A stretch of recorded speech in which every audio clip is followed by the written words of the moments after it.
Minnie is joining me. LeRon Dawkins is here, and Jesse Douglas is here. We are going to be jumping into a little discussion about PlayStation 5 because Sony has did some crazy stuff. They're not going to be having the SSD extension for it, like to spend more data. That's going to come in the future, and definitely on November 12th, and depending on what region you are in, on November 19th, we are not going to be able to get physical PlayStation 5s in stores. They're only going to be available online only. A lot of people are thinking because of the pandemic. So, what are your guys' thoughts about that?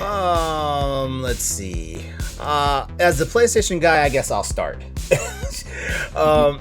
Okay, so about the SSDs, I definitely get that. Like, it's a technology thing.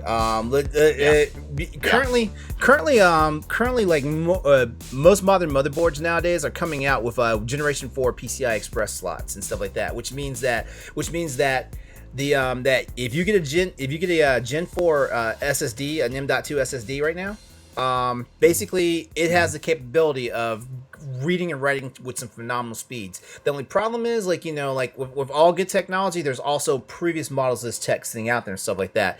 And Sony right now is trying to get everything ready because from the way Mark Cerny explained it in his video, it's a situation that they don't want people buying the wrong hardware and not getting the best performance. They want to make sure that they're going to put out a list of compatible like SSDs, the M.2 SSDs that will actually utilize the PlayStation technology the way it's supposed to. So that way, if they want to brag about the system having fast load time, stuff like that, if you buy the wrong hard drive, you're not going to get that experience. And they want to make sure of that. That's my takeaway from that part. Now, as far as the actual consoles not being available in stores the day of the launch, I kind of get it, but at the same time, I was one of those people because they flubbed the pre-order situation so bad. And you know what? It's not just Sony's fault because like. Last month was a ridiculous month as far as pre-ordering stuff. I still haven't gotten a PS5 pre-order. A lot of people were not able to get an Xbox Series X order. I missed out on not one but two different graphics cards, and just this month because AMD dropped a new processor. Missed out on that, but actually AMD had smaller quantities as compared to Sony. Sony and Microsoft with their systems. So, like their pre-orders, I understood that. But man, like between Sony, Microsoft, and Nvidia just flubbing all their launches and their pre-orders is not going what expected, even though they're supposed to have more systems than they had for the previous system, the last launch. It's disheartening. So, so the fact that I can't walk into a store and possibly get one of the couple of extra units they may have on the sales floor, that's depressing. So yeah, I want to address that real quick because this makes no sense to me because when they say there won't be any to walk in and buy, I do wonder if it's going to be an Xbox style situation where they're pretty much saying the same thing. The only way you can get these consoles is they're shipping stock to stores, but you have to place an order online and they will bring it out to your car or have it at the pickup counter for you. I don't understand if you don't do that for the PlayStation. Because when they just say order online, I mean, like Xbox said order online, but that's clearly the policy they're going with here. We've seen the online ordering system was a catastrophe for both of these systems. Really, all three of you include PS. Pre-orders. I was sitting here refreshing 6 different browser tabs, trying to get an X for myself and an S for my girlfriend, and I finally got them. I still have not received a shipment confirmation on either console. Amazon won't update probably until the day of. But I ordered my S directly from Microsoft. I still haven't gotten a shipment or had my card charged. This thing comes out on Tuesday. It is Saturday right now. This is a problem. This is a problem, and I think it's exacerbated by COVID-19, by bots, people who buy sneakers a lot, like joking, like, oh yeah, we're used to this. We're used to people stealing it from right out underneath us. I think you're going to continue seeing these problems for a little while. If there are not going to be units to pick up in store from Sony, I understand they're saying next year. Like, but again, does that mean like I can't place an order and get it shipped to the store, or I can't place it and they'll just have it waiting at the counter like in 2 hours or something. Is that what this means? To me, it's a little ambiguous in that regard. So who knows? So go ahead. I was about to chime in on something. Go ahead, LeRon. I'm trying to. It's funny because like this is the first year that I actually got into this mindset of like, let me try and get one of the first ones, and this year has been a disaster for me because normally I'm one of those. I'll wait. Typically like first gen anything always has like the roughest launch and always has the issues and all that stuff. And here I was. I don't know why I thought 2020 was my year, but here I was trying to order a PS5 right off the line, trying to get a RTX 3080 graphics card right off the line, trying to get all this stuff like right as it came out, and I should have been like I shouldn't have been as hype as I was. I should have just done what I normally do. Wait like 6 months till after release, and then get one then. Yeah. Right, because I'm waiting to get one probably in December. If not January. You're not getting one by then. not based off of what we're hearing right now from the manufacturers. You're not getting one by then. And definitely because I even to the Switch, I wasn't even ready to jump and get one. I knew I was hyped. I knew when they was talking about they was having problems getting manufactured and stuff. I was just like, I could wait for more games to come out digitally and indie third first. There'll be a big library. And kind of the same thing with PlayStation 1, especially Xbox Series X. Like Jesse, the medium got pushed to January 21, so I could wait for that. I have an Xbox One to do Cyberpunk, so I'm not in a rush for anything. I'm gonna get Cyberpunk. I'm gonna play it with everybody else and still play my backlog games and stuff.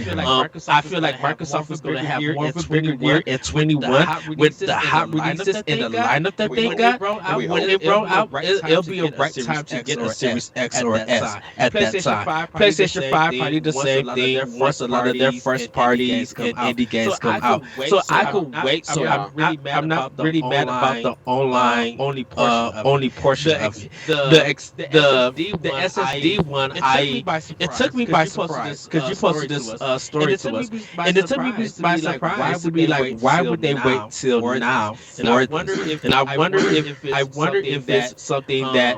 They probably was still waiting for Microsoft to say something and explain it. This probably is going to give it more time for them to get that functionality. I think up and running later on in the year. Well, I think it's just they didn't like Microsoft was just smart about actually creating a specific thing that you could use to expand the storage versus waiting other companies to just let them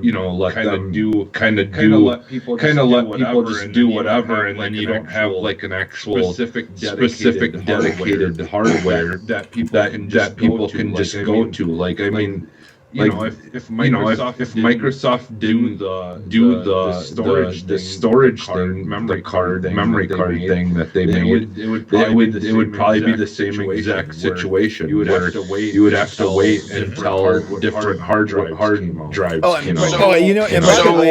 Just to put a little bit of perspective into it, like a Gen 4, like because I currently have a Gen 4 M.2 SSD in my computer right now. Those things cost $200, so that's already about half the cost of the console by itself. And and I guarantee you, like 2020 has been a bad year for people and their paychecks and stuff like that. People are going to have like sugar stock, paycheck fatigue, and all sorts of stuff. And all they want at the end of the day is a system to play their games on. That's really it too. So I'm glad you brought this up. Last thing I'm going to say. I want to touch on the SSDs. Right now, if you go buy the NVMe Force, it's about $200 for a terabyte.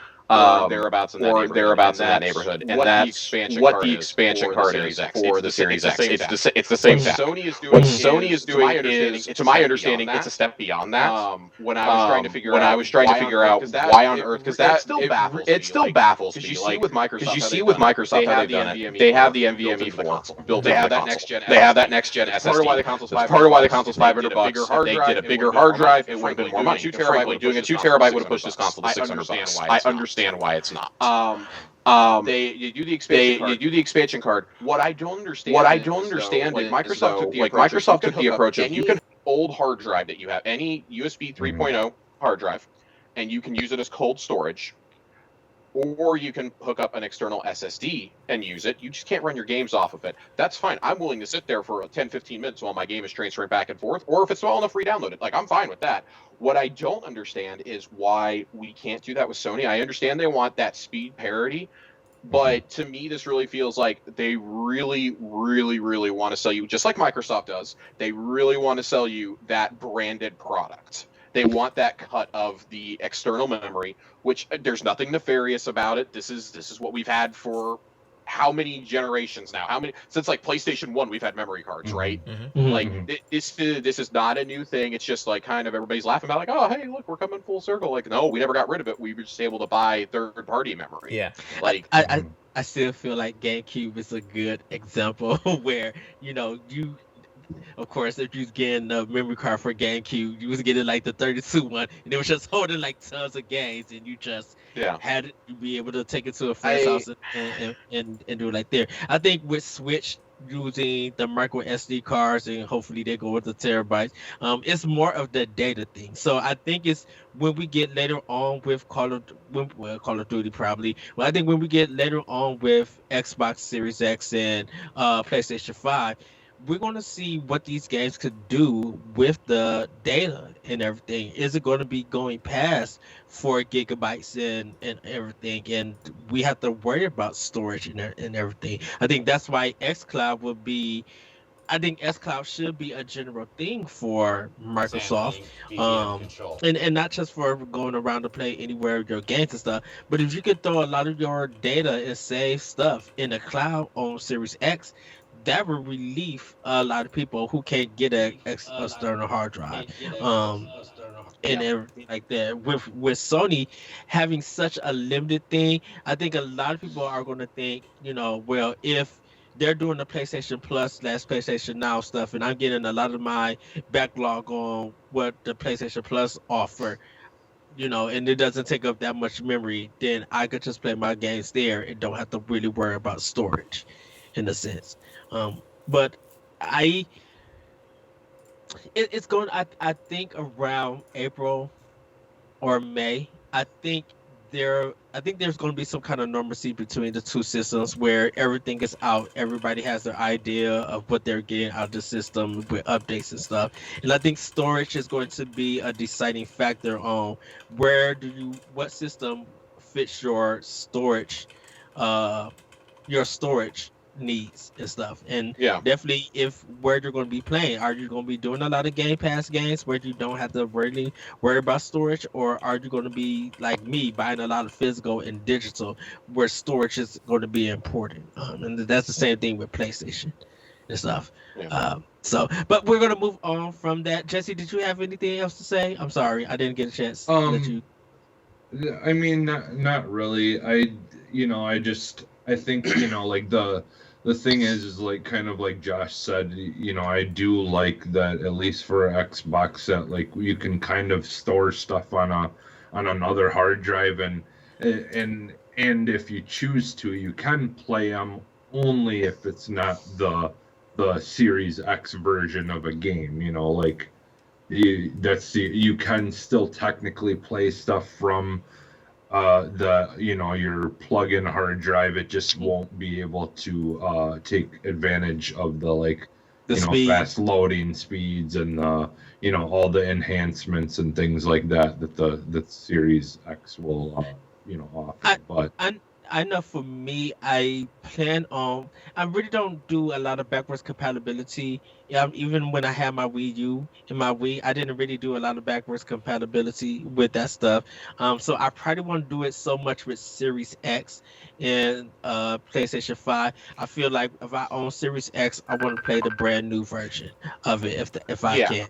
So see, I think it's funny that you say that. This is ironically the first generation where I am going to go back to older games because they run the way that they were supposed to run. Yeah. Yep. So I'm actually really excited. Yeah, they're actually in the next couple. I probably won't pass the first 6 months or so, but I'm really excited. Like games like Cyberpunk, we're not going to have the PS5 and Series X patch right away, but it's going to run a hell of a lot better on those consoles than it is on Xbox One. And because I think me and Jesse, we talked about Gears 5. Like I can't wait to see how Gears 5 is going looks to a million times better. It looks breathtaking on S. It looks crazy good on X1. I mean on One X, and it's probably gonna be mind blowing on Series X. That's something I will go back to. There, you can go look at video. Unlocked. They did their latest episode of Unlocked. They actually just streamed, and they like all things were on the table. They were able to just talk about anything and everything to do with the Series X, and they streamed a whole bunch of gameplay. Now, mind you, they didn't have the ability to stream in 4K and stuff like that. So you're not going to see that stuff in 4K, but there's still so many things that the Series X is going to do for games that you can see the improvement even at 1080p. Like you can see the improvement of, like actual 3D things that are no longer just baked in, into a 2D form of that thing, in, just to make it look like it's there. Like there's actually going to be like a 3D scale to a lot of these things that they had to cut down.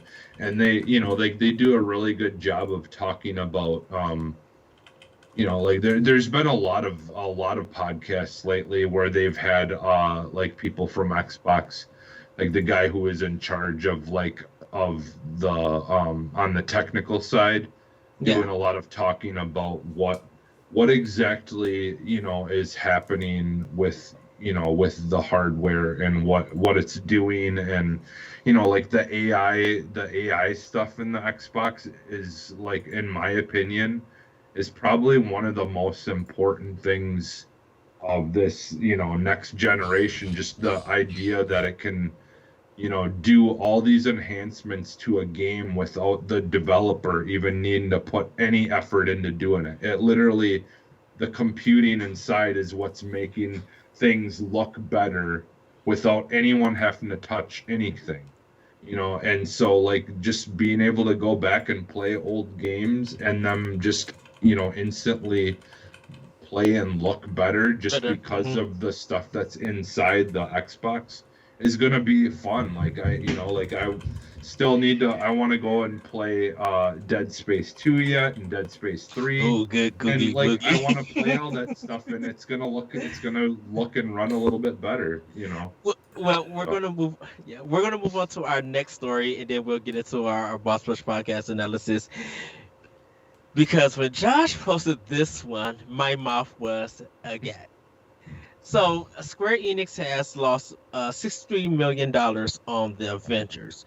And then Sega has been asking employees to voluntarily retire because they've been having financial losses. Like they had a $10 billion yen financial loss with their products. So I had to bring this one up because it's kind of concerning to be like, and I think you, Jesse and LeRon, I think we discussed this, or maybe Logan discussed it. It was in the chat. It was in the chat. Yeah. Well, it was an episode where can companies afford the next gen to be making games? Like if they're going to be losing a lot of money out, or these development costs are going to increase, they can't be losing a lot of money like this. And can I actually say that if they can do this, is it because they're relying on Nintendo? If Nintendo games are making them be successful, in a sense, like if they lose, for example, they lost. Even though Final Fantasy 13 sold well, they kind of lost a lot of money. But Bravely Default kind of put Square Enix in the black, in a sense. So, do you think that balance is going to happen with this gen, where if these games don't sell big on the next consoles, but they are selling well on Switch and other Nintendo platforms? Okay, here's what I'm going to say about that, because that's a very good question. Okay, the problem is a lot of times is, and we talk about this week in and week out across the different podcasts. A lot of companies have this problem where they think that their so-called AAA title is going to sell them billions and billions worth of dollars or yen in copies and stuff like that. And sometimes that's not the reality.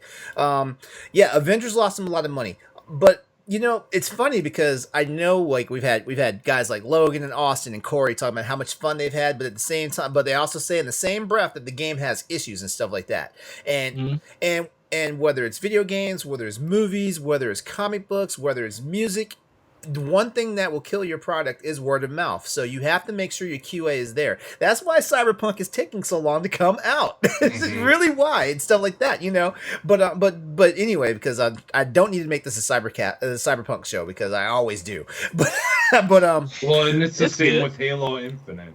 Like, they've got to make sure that that's a good product coming out, and so they delayed it. Even though that was literally everything that the Xbox was based It was the around leading. on It was its the, launch. for real. And they still canceled it because they know how important it is to Yep. make sure guys- that is a good product when it people comes people might think that I'm crazy for saying it, but like Halo Infinite has to be the Breath of the Wild for the Xbox. It has to be. It has to be the system seller to really sell Series X.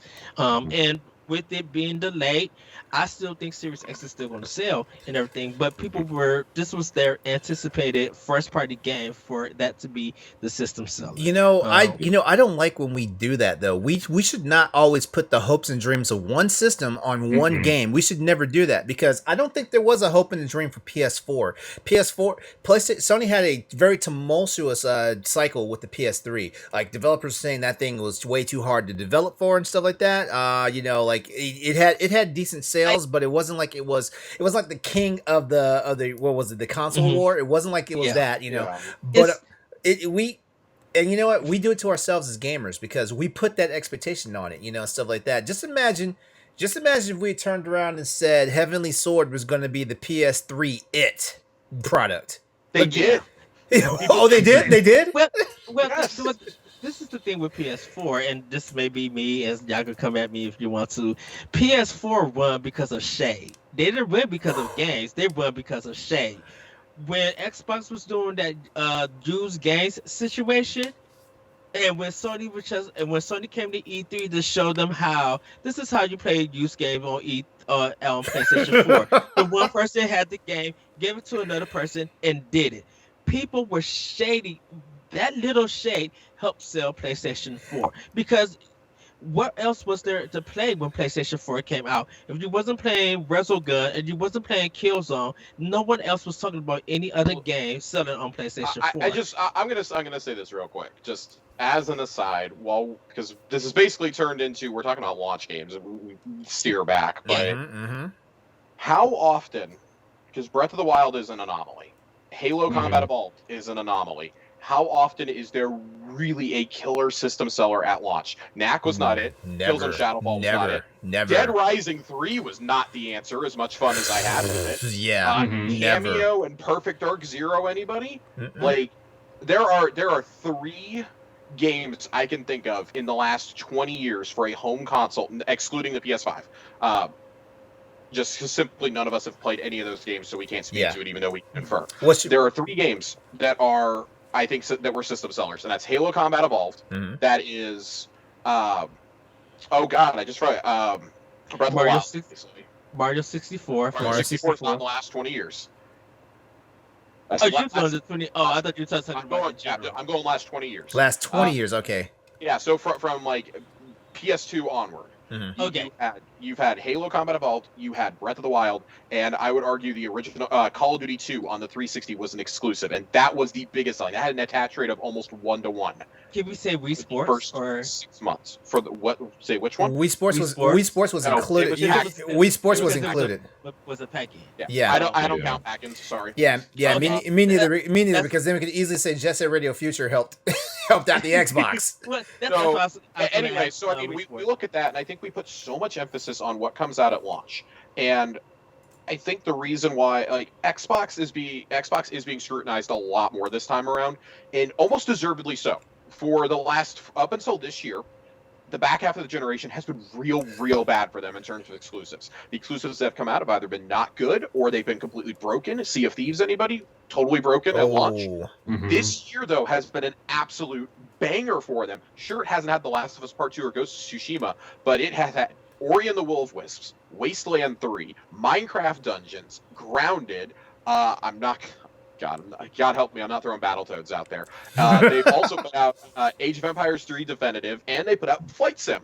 Flight Sim is tied for the best reviewed game of the year. Like, it is, they have clearly turned around things at this brand. They put a bigger Mhm. emphasis on Game Pass, the Even- Bethesda acquisition, things like that. So I think Even when you before Hey. that, even before that, Josh, Microsoft have been working. I think ever since S came out, Microsoft has been working on, and they've been really good. They've been working to get that brand back, and I feel like that's what I'm getting at is hey, in the they- chat, who that TDFN says says PS4 won before either system launched. It did. No, it did. Yeah. And I think that showed the importance of your PR can outweigh you not having the That's- games, and that's why I'm not worried about this holiday season going in and looking at as a predominantly. I'm buying an Xbox day one. I'm buying a PS5 probably in February. I'm looking at this as okay. I'm still getting the most value for my buck right now in terms of what I'm interested in. That's where I play my multi-platform games. That's where I play my multiplayer games. That's the ecosystem I like. Yeah. There are tons of different places to jump in at. But that's not to say I don't really want a PS5. I really want to play Miles Morales. I really want to play Sackboy. But if I want to play those two games, it's the same situation that people were trying to say with Halo Infinite.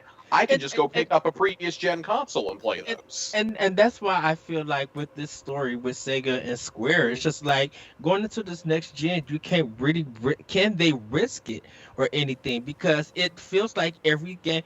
It feels like every game really has to sell. So if they're doing Unreal Engine 5 and it's supposed to cut costs and all of this stuff, can these companies continue to lose money if their game don't sell the way that they sell? Like they can't. There's been a thing with 360 and PS3 that companies were closing because they wasn't selling enough. We saw less of that with Xbox One and PS4. You're about to start seeing it again, though. Yeah, you are. And so that's why I wonder where Well, The companies absolutely cannot afford, to launch, to release stinkers. But here's the thing about it. Like, a lot of times, like, the reason why a lot of games, even games that have like the weight of the world on their shoulders, the reason, even though like these games happen, is because at the end of the day, there's always meddling from like the shareholders and the corporations that want these games to come out. This is the reason why, and I always go back to Visceral Games about this, because Visceral Games was an EA studio, and then they did phenomenal work on games like Dead Space, even Dante's Inferno, questionable game, but it was actually pretty good. It was They were really working fun. on a single-player Star Wars They're- game. Yeah, they're working on a single player Star Wars game. Amy Hennig left Naughty Dog from Sony to join EA and Visceral, and then the relationship that she wound up getting from EA was so bad she quit. yeah. She quit, and then that Star Wars project never happened. Well, and that's why I asked the question: are these companies going to rely on Nintendo to get them kind of like keep their business floating and get them in the back? Yeah. And just They got to say- rely on multiple. They have to rely on multiple consoles. Well, yeah, but That's yeah, the but the thing. thing about I it is, mean, if they're- you're not gonna stay afloat on just one console But if the you're thing about- expecting to, sell but big if amounts they're- of money. If they're failing on two consoles and making money on one console, and continue to fail on two consoles, and That's still failing. It's still failing. Even if they're doing It's good still on one failing. console. Yeah. But then does it kind of give an eye opener to be like, hey, you might want to support more of the console that's really making you money, or I feel like that or might shoot them do in the you- foot. That might shoot them in the foot. Um, so I mean, I look at these financial situations, and Ed, I like the question that you posed of, does this mean that they need to reevaluate their strategy? Can they afford to keep making these big games? And I think the answer has I think there's a couple potential answers to this. So if everybody will indulge me for just a moment, I think first off, I think you're still going to keep seeing those games. I don't think this is going to change. What I think is companies need to change their projections and their expectations of what will sell and what people want. Yes. For example, Avengers lost you a shitload of money despite having a fantastic story. And I will admit, I don't think the gameplay was horrible. I like the character selection between the 6 core heroes. I actually really like it. Kamala was a phenomenal choice to be your lead. But holy shit, that game did not need to be a game as a service. We really need we need companies to start. We went through this in the 360 with the microtransactions, horse armor, anyone. We went through this then. We went through this with like the $2-3 Oblivion DLCs that were just like the Alchemy Tower and things like that. Like Bethesda learned real fast we weren't going to pay for that. That we were pissed. Yeah. And they kind of got in line. We're having the microtransaction conversation come back up again in regards to games as a service. There was a lot of controversy around the Eververse for a while in Destiny, and I made this case on Sour Casuals before. Like, I don't like the Eververse, but holy hell, it is so much less predatory than a thing like Madden Ultimate Team or FIFA or the 2K's NBA 2K. Like, when it's cosmetics, okay, cosmetics can help fund your development of future expansions. An Avengers game coming out in a year where people are starved for content from the MCU should never have sold under 3 million copies. That's the truth. This is a result of word of mouth, like Ed said. This is very bad word of mouth. I think going forward this generation to fund some of these projects, I think we're going to see the same thing we saw during the 360 PS3 era, where all of us were screaming about unneeded multiplayer. But anybody remember Assassin's Creed multiplayer? With Syndicate and No, I'm talking. It was this back on the 360 too. It was happening on the 360. There was a version. There's a mode in Brotherhood, I believe. Where I think that's the game. Yeah, Brotherhood. And we all sat there and went, "Why on earth are you tacking on multiplayer to single player games? We don't need this. We do not need this." And now, I mean, we're getting to the point where some of these multiplayer games are like, "We don't need a single player story. Just give me the multiplayer. That's all we're playing this for." I like this in the chat right now. Who also followed up. He said, "I don't think there are any games that can come out that will sell people on a system. Had the Final Fantasy VII remake come out as a PS5 launch instead of on PS4, that would have been a different conversation." Launch titles, very rarely. Again, it takes a Breath of the Wild, or it takes the Halo 1 to truly sway somebody to say, "I'm going to pick up this console over another." Because the people buying it at launch were going to buy it no matter what. We bought PS4s when Knack was a launch title, guys. Okay, I waited to my PS4. I bought an Xbox One VHS-looking piece of shit to play Rise: Son of Rome, Connect Sports Rivals, and bug-ass Dead Rising 3. Okay? I bought it for Titanfall. I bought it for the Titanfall alpha, basically. I bought a PS4 PS4 one for Rise of the Tomb Raider, and I got a PS4 because wait, for was Rise of the Tomb Raider like a year one title? I don't think it was. No. But I'm talking about when I bought my Xbox One. We're talking about year one. We're talking about year one. We're talking about year one because day one purchasers. Oh, day one. Okay. Day one. Yeah. Nobody was such an Xbox Ones, and if they were, it was weird because working at Toys R Us, I was seeing how day one sales were going for these consoles, and I sold out of PS4s, but it's because I didn't get a lot. I sold the Xbox Ones because I didn't get a lot. I didn't get no pre-sales for any of these systems at all from customers, and it literally was just like, wait, you're working at Toys R Us though. Toys R Us is kind of a different culture compared to a GameStop and a Best Buy and But the thing about it is adults were coming in to buy those systems. The thing about it is you don't think of Toys R Us as a Best Buy, and you don't think of Toys R Us as a Best Buy or like a big Toys R Us is a Nintendo headquarters. I know that. Well, was a Nintendo headquarters. No.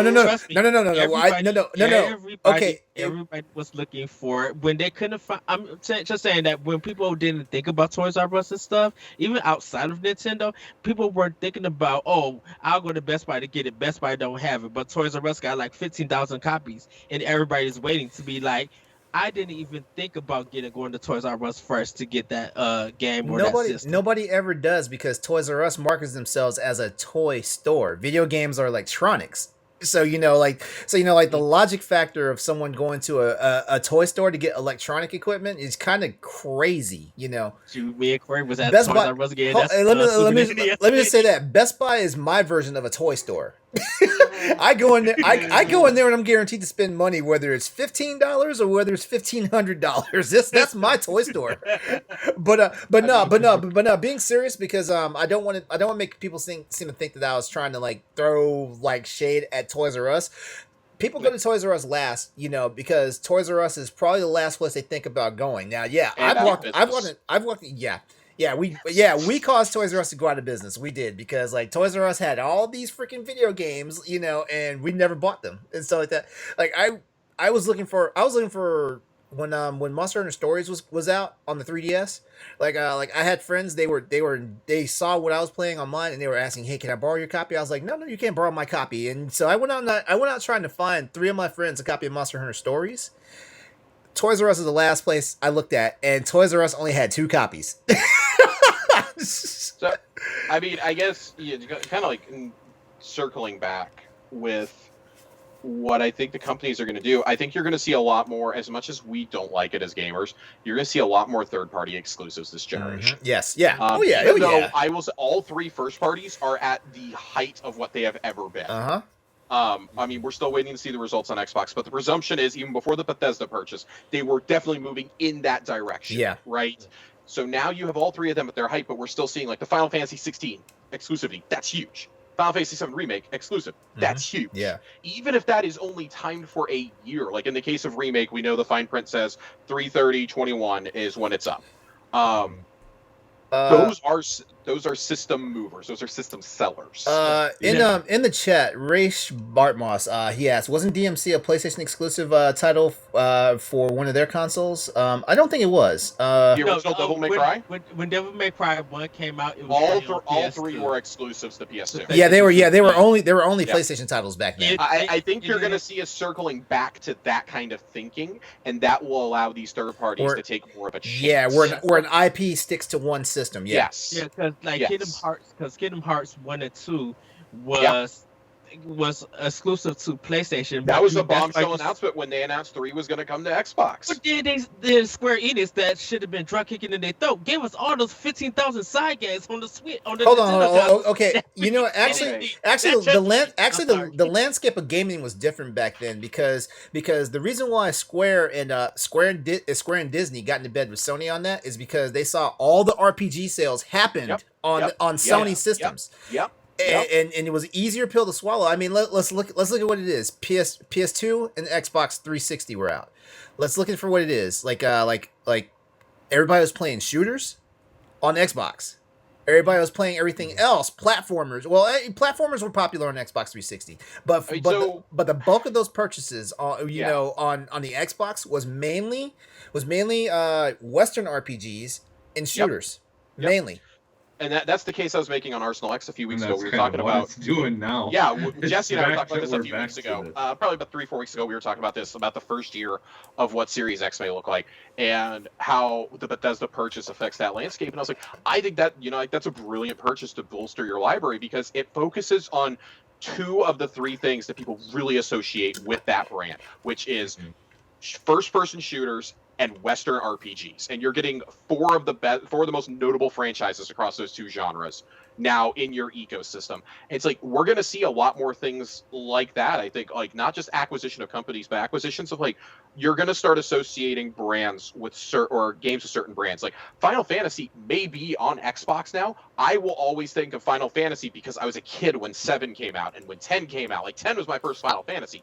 I will always consider Final Fantasy a PlayStation franchise, even if it's not. Grand Theft Auto, I may play it on Xbox. I associate that as a PlayStation franchise. We call that switching up the brands, because Final Fantasy is a Nintendo brand before it Hold on, Nintendo's the grandfather of video games, if not Atari. pretty much. Well, but that's why I said So the switching. That's why I said the switching of brands, because Final Fantasy was known on Nintendo even when Sega Genesis was out and the Sega Act- Master System was out. Actually, not to be the Debbie Downer there. Nobody knew what Final Fantasy was until Final Fantasy VII hit. I'll be serious with you. I knew Final Fantasy because I'm a gamer and Final Fantasy VII is when it blew up in the United States. yes, Yeah. and Which is weird because and it- Final Fantasy 3/6 was the awakening of the series to a lot of people. But that was if you were into that's if Right, you like you but- said, you knew about the connection of Final Fantasy to Nintendo and was playing that stuff on it, because you wouldn't have like Final Fantasy 7 really, or even New Game Plus without Final Fantasy 3, Chrono Trigger, like the Square hits. not really. were on the Square hits that was the kind of known before what Square is now was on Super Nintendo, and that was The before reason- it was SquareSoft and Enix. Actually, the reason Yeah, why but the I reason didn't- why I didn't even know Final Fantasy was a thing. I knew, even though I knew Chrono Trigger, I didn't even really like recognize Final Fantasy. The reason as why- a game until 7 for me. yeah the reason LeRon, why LeRon, I'm gonna let you have the last word because we got to get to our analysis after this. Oh, I want to talk some more about Square, but okay. But the reason why Final Yeah. Fantasy, the reason why Square took a chance and brought Final Fantasy over to the West is because they noticed the trend that people were importing games to the United States and to other territories outside of Japan. They realized, hey, there's got to be a market for this, because if people are spending $130 on a Super Nintendo cartridge just to play it over here in the States and stuff like that, there's a market for it. Things like that. They could have been selfish. They could have been selfish mother effers and just kept that stuff over there and be like, oh, spend your $130, we'll send it to you, stuff like that. Pretty much. And before we move on to the next segment, who that is said IP sticking to one system is nice, but I really see this console generation as the one that brings up crossplay more often. And I was saying that a couple of weeks ago on the Crossroads podcast, because I was like, with everything that's going on, and we see how the way these companies are structuring themselves now, crossplay is going. If crossplay isn't a thing for PS5 and Xbox Series X, it will be for the sixth generation of PlayStation and for the fifth generation of Xbox. Well, to me with crossplay, it's the success of Microsoft and Nintendo when they were talking about crossplay, and that was being a big thing. And Sony was late to the party. It's not successful but yet because not too many people are talking about it. I mean, it's great that we have games now, like for example, Genshin Impact, to where we can pick it up on any system, whether it's our phones or play it on our PlayStations. Call of Duty is a massive one. too, Yes. Yeah, like so that. Call of Duty, Genshin Impact, Fortnite. Yeah, Apex Fortnite. Legends has got it now. Yeah. Destiny has cross save, and it's getting cross-platform in 2021. Like, you're going to see your multiplayer games move that way, and multiplayer games that don't do that are going to get left behind. Mhm. I guess when I say a franchise sticking to a system, I'm talking about these single-player games. I'm talking your Final Fantasy 16. I'm talking I'm trying to think of anything that might be associated, like Bethesda. I think of Bethesda games as an Xbox thing even before they were bought. I always associate Elder Scrolls with either PC or Xbox. Me too. Sorry. Me too. If you want to play that game even remotely playable, you're playing it on one of those because it runs like ass on PlayStation. Yeah. Yeah, a lot of Bethesda stuff when they started making console games was on the original Xbox. Well, it was. Like and Todd Howard made a post about that when they were acquired and said, Yeah. we came to them and they came to us in 2001 and they were like, is there any way that we could get your game Morrowind on consoles? Our engineers will work with you to help you port that over. We think that would be such a unique experience. And I mean, look at Morrowind was there, Oblivion was there for a year. Of course, that was due to the PlayStation 3 coming out a year later. But I mean, Skyrim ran better on there, Fallout 3, Fallout 4, New Vegas, like all these games, like you start associating these third-party franchises. Devil May Cry Baby on everything. It's still a PlayStation franchise. Oh, you know what? Yeah. You know what? Rach just mentioned it in the chat, and I'll just mention this game right now, and everybody's probably going to agree as soon as I say the name. Warframe, perfect example of a cross-platform game. Yeah. Perfect example. Yeah. Well, we're going to move on to our BRP analysis. As more of our anticipated games and systems are on the way, were there any unexpected gems you missed or played this year? I kind of want to throw it to you guys. We're getting close to like the end of the year, and we got a lot of games coming. But throughout 2020, were there games that you guys felt like you missed or anything? For me personally, like Final Fantasy VII Remake, I missed out because I was waiting for the Xbox version, but I'll probably go back and pick it up. Um, I I want to say Doom Eternal, even though I own it, I didn't really play it or anything, so Yeah, I I don't need know to if finish that yet too. right. But anybody, what about you Well, guys? for me, like there's been quite a few things that have come on Game Pass that were newer this year, like smaller independent games that I've downloaded because they really seemed like something that I wanted to play, but I just haven't gotten around to it. Unfortunately, that's because of some of the previous, well, just not having a whole lot of time this year. It's been, I'm just now finally getting a chance to, have some time for other stuff, and I've played like, I don't know, I think 6 different games this week that are brand new that I started.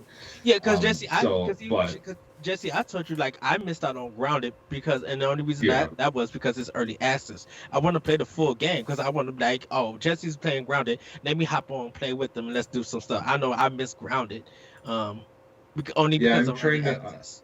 I wish I could think of like actual title names, but like there's just this year has just been like, especially on my Switch.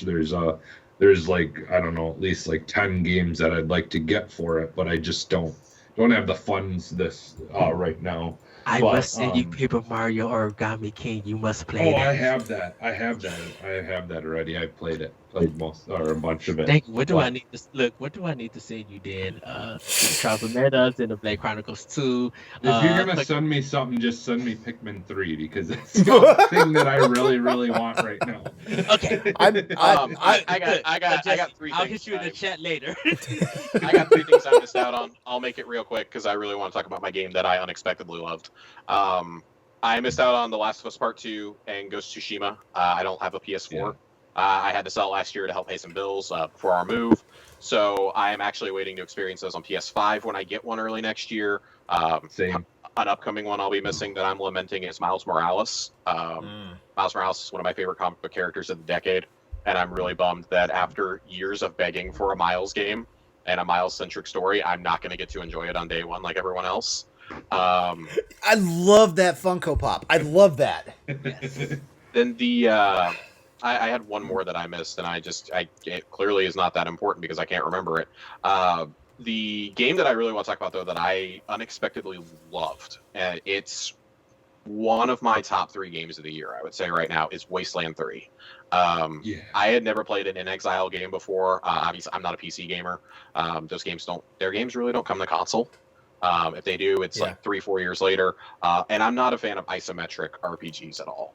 I played it out on a window because, hey, Xbox Game Pass, and really, really, really fell in love with it. I think the writing is really witty. I think the gear management, the skill management is fantastic. The combat, the movement, like there's just so much to love about that game.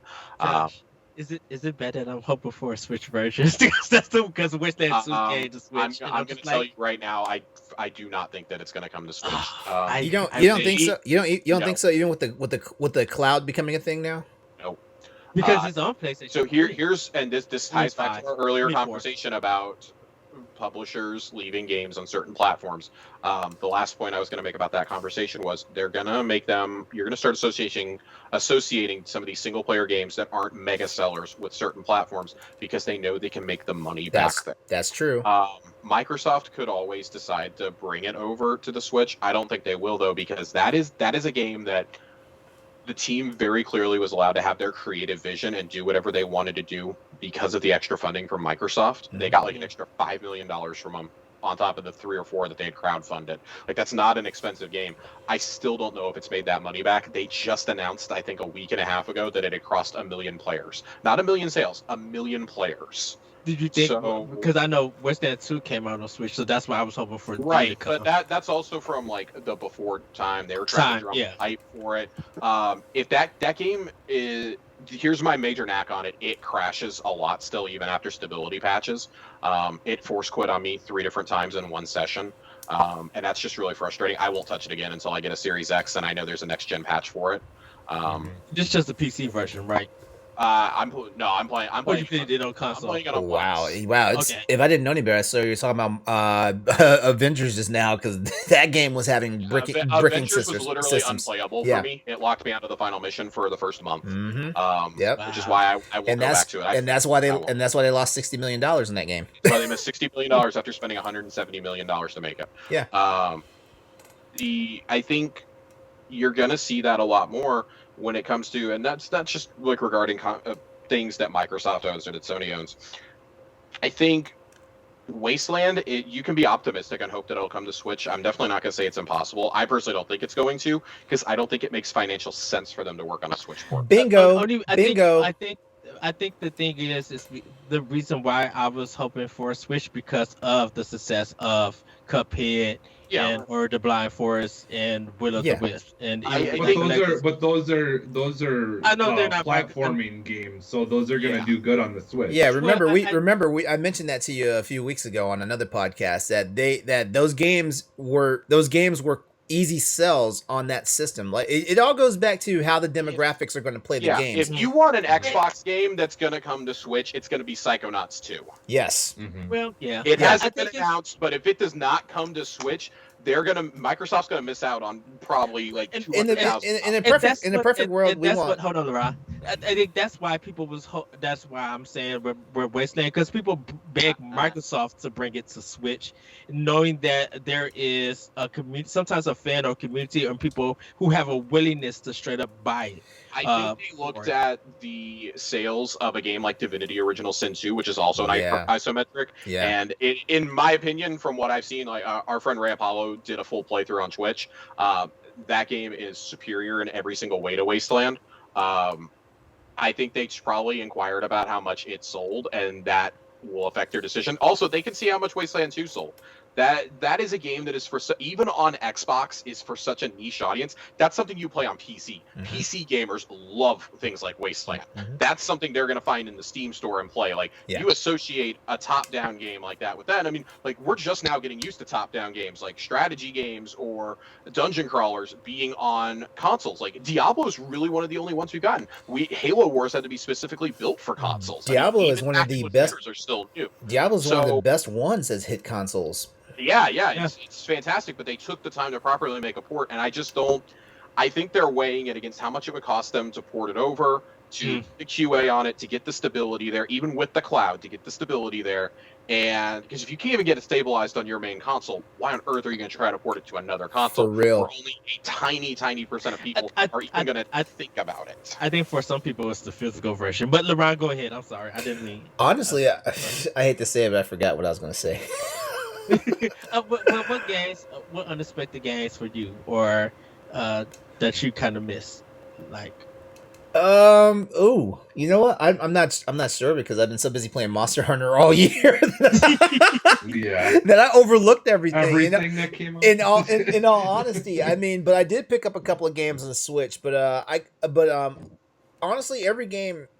I don't feel like there's any game that I've missed out on or was unexpected for me, because I bought every game that I planned to buy based on either I've seen an article about it, I've seen a preview about it, or I've seen a review about it.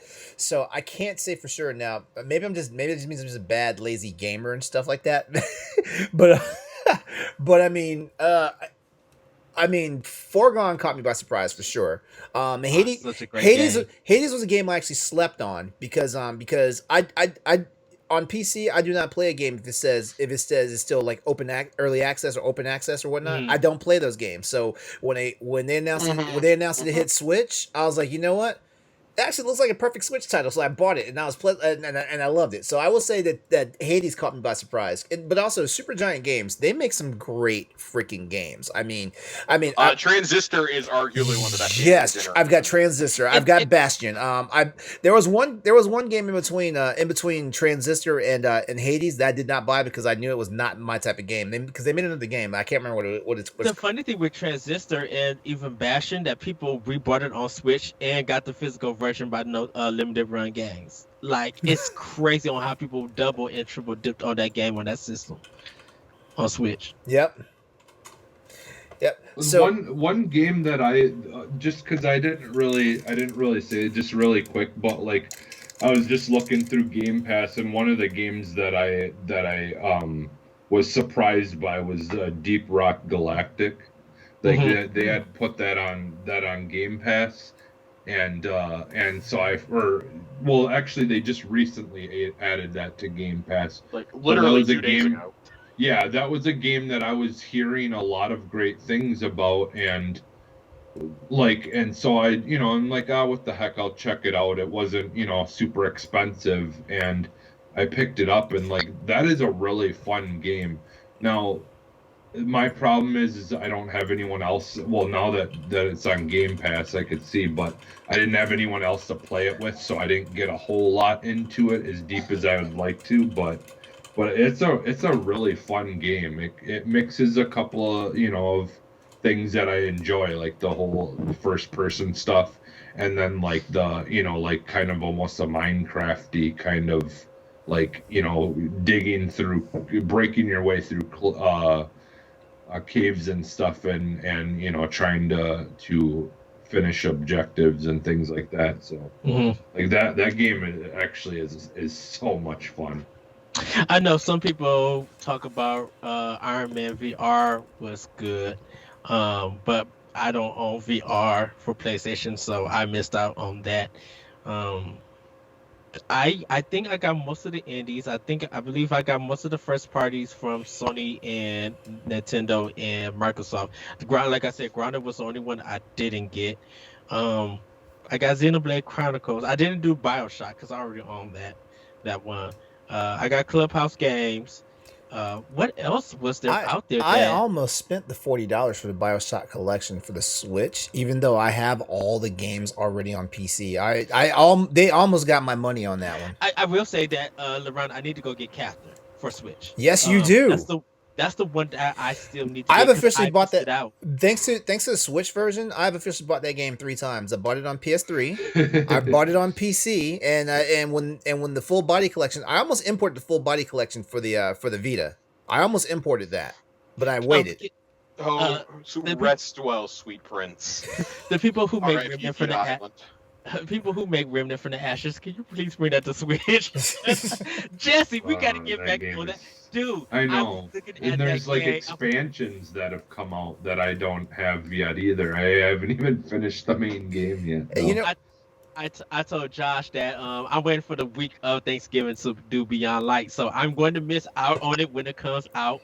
Tyrus Catcher is going to be popping when you guys play that and talk about it. And next week is going to be insane. And what? Just to circle back real quickly about how like games sell in a certain system, like I'm looking at like the collection of games I have for the Switch right now, like games like Final Fantasy 12, 10 and 10-2, Catherine, Streets of Rage 4. Burnout Paradise, games like that. Those, if you keep games come into that system, but also if you keep games coming that are known for that ecosystem for PlayStation and for Xbox, you're gonna sell your games. I think a lot of these companies get in trouble though because they go multi-platform and they think we might sell 3 million copies on this system, which means we're gonna automatically sell 3 million copies on that system, and we're also gonna sell 3 million copies on Nintendo. And they're like, well, you'd be lucky if you sell 100,000 copies on Nintendo. First of all, I would love to see the breakdown, not to keep bringing up Square and Avengers. I would love to see the breakdown of what that game sold on each platform. Me too. It's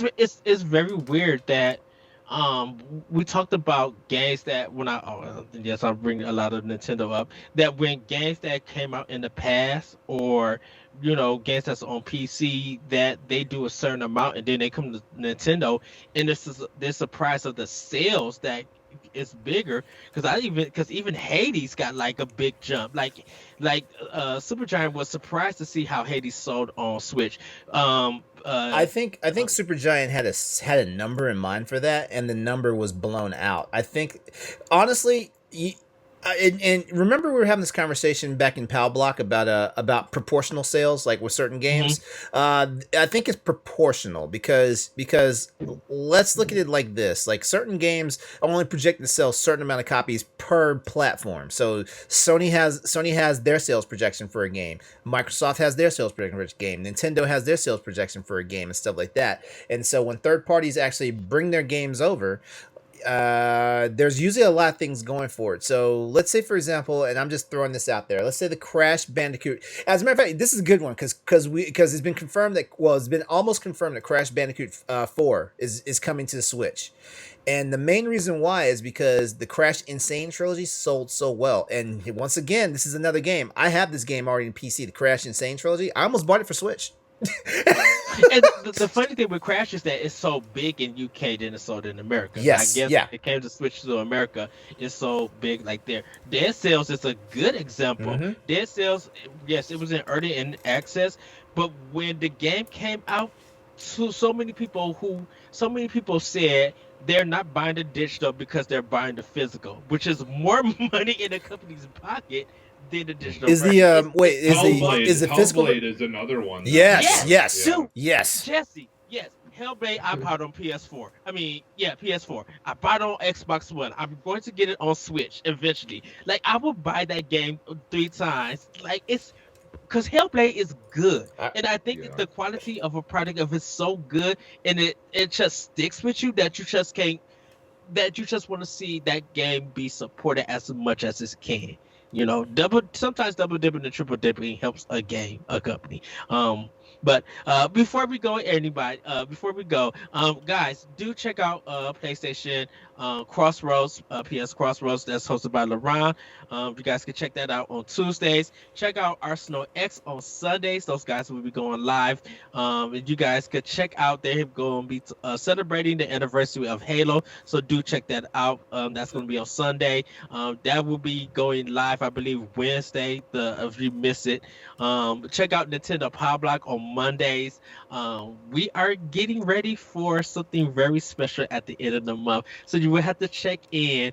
If you miss it this week, you're gonna have to check in to hear what's going on. LeRon knows about it. LeRon, I've been sworn to secrecy. LeRon and my co-host Dan, we did a trial period and we had so much fun. If you guys want to have an idea what it is, I can be bribed with cheesecake. Yes, we're gonna have a great 1v1 with Celeste, and we have more content that is coming on. I will just give you guys heads up. The week of Thanksgiving, there will not be a Boss Rush podcast recording. There might be an episode that goes live, so you guys will have to check that out, which one it is, because I can tell you the conversation that me and 2 other people had. This was literally like amazing conversation to have, so you guys will have to check it. But before we go, Josh, where can we find you? You can find me on Twitter and on twitch.tv at Josh_Finn with 2 N's, and you can find me every Thursday night on the Tower Casuals talking about Destiny. It's gonna be a really fun couple of weeks for us. We got a new expansion and a new raid coming.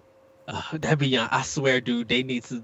That first Beyond Light trailer is still the bomb, Big D. I still love it. Nobody makes a hype trailer like Bungie. Not a single company makes a hype trailer like Bungie for a new expansion. That is true. I mean, both their cinematic and their gameplay trailers. That's always the final one they put out.